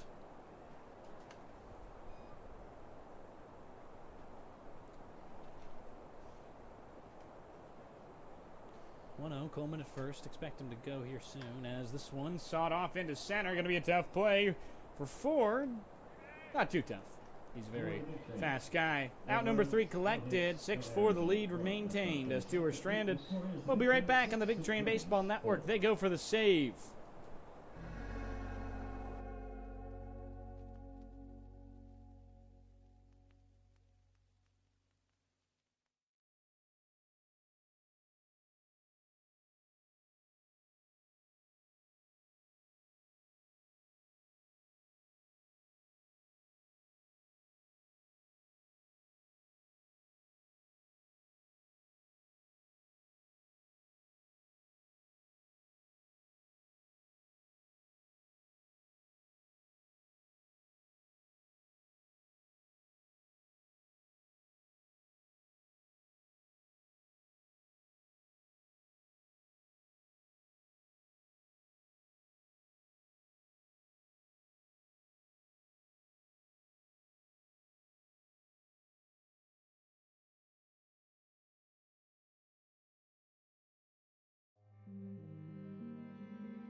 Just the man you want to see when you're in a save situation. Kaiser Smith will try and slam the door. He's the closer for this Big Train squad. 2 saves now on this season, 9 appearances already. He is the best man for this spot, Zach. The all-star Cal Ripken Senior League Florida Atlantic Owl, who's also a Big Train reliever. The closer for this team, as you mentioned, in his 9 games, 19.0 innings pitched, 0.95 ERA, 1.05 WHIP, 2 earned runs in the season, and 25 strikeouts. His intro song, Rollin' by Limp Bizkit. Pretty cool, I would say, for a closer. I'm surprised we haven't seen that in the major leagues. Kaiser Smith, a guy you can only root for. He is such a dominant arm in this league. Throws one of the hardest low 90s I've ever seen. He's so hard to hit him. It's got so much movement. My player comp for him is Grant Balfour, old A's closer, prior to Liam Hendricks. Friday delivers. First pitch very high and inside. Tone setter as Peyton Ford, who just made that last catch, dives backwards. Single in his last at-bat. He's 2 for 3 on the night. Total. 1-0. Half swing outside, and it didn't go, so a 2-0 count. Kaiser, bit of an issue with the walk. He loves to get runners on and then do battle there. Seems to operate better when he's got guys surrounding him and bring that pressure on, but that one tattooed into the zone. Good pitch there in the outside corner.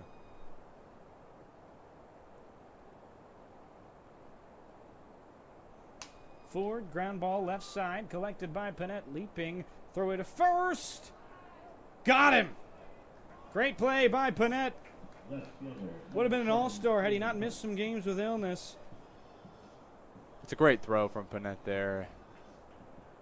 Definitely earns the term that you like to use, frozen rope. Yeah. So Although it would be hard for anything to freeze tonight. not for the concession stand, where you can find some, I think, cookies that are cold, I believe. I'm pretty sure they're like the frozen kind of cookies, but I'm unsure. They do have Max's ice cream here normally. They did pack up a bit a while ago. I was going to go frozen treat, look to the right, and Max ice cream store was closed. So 0-1. Pitch in there. Hard fastball on the outside. Freeman Hunt can't believe it, but he's 0 for 2 tonight with the walk. In danger.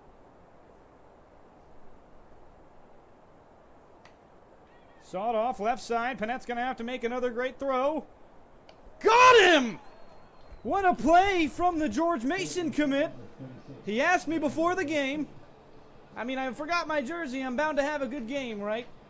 And there it is so far. He's been good at the plate, even better in the field. 1 error tonight, but he has seen 8 putouts already. Lucky number 2 with a pair of deuces there. 2 great throws, 2 great outs as this defense. Logan Panette has retired the last 3 batters as the inning ended in the 8th to his side.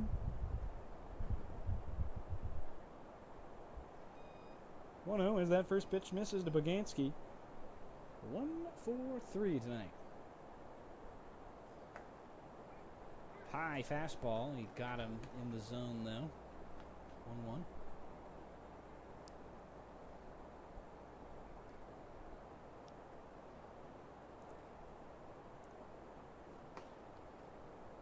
Pitch a little low. Final out for the Grays. Put up a good performance for Bakar, whose team had some errors in his 5th inning of work. Left 4 earned runs. Credit to him. But great work from the pen from Monahan. Great starting work from Ketchum. Lined into right. What a catch by Corbin, and that'll do it. A save courtesy of the 3rd baseman and 2nd baseman for Kaiser Smith, his 3rd of the year now.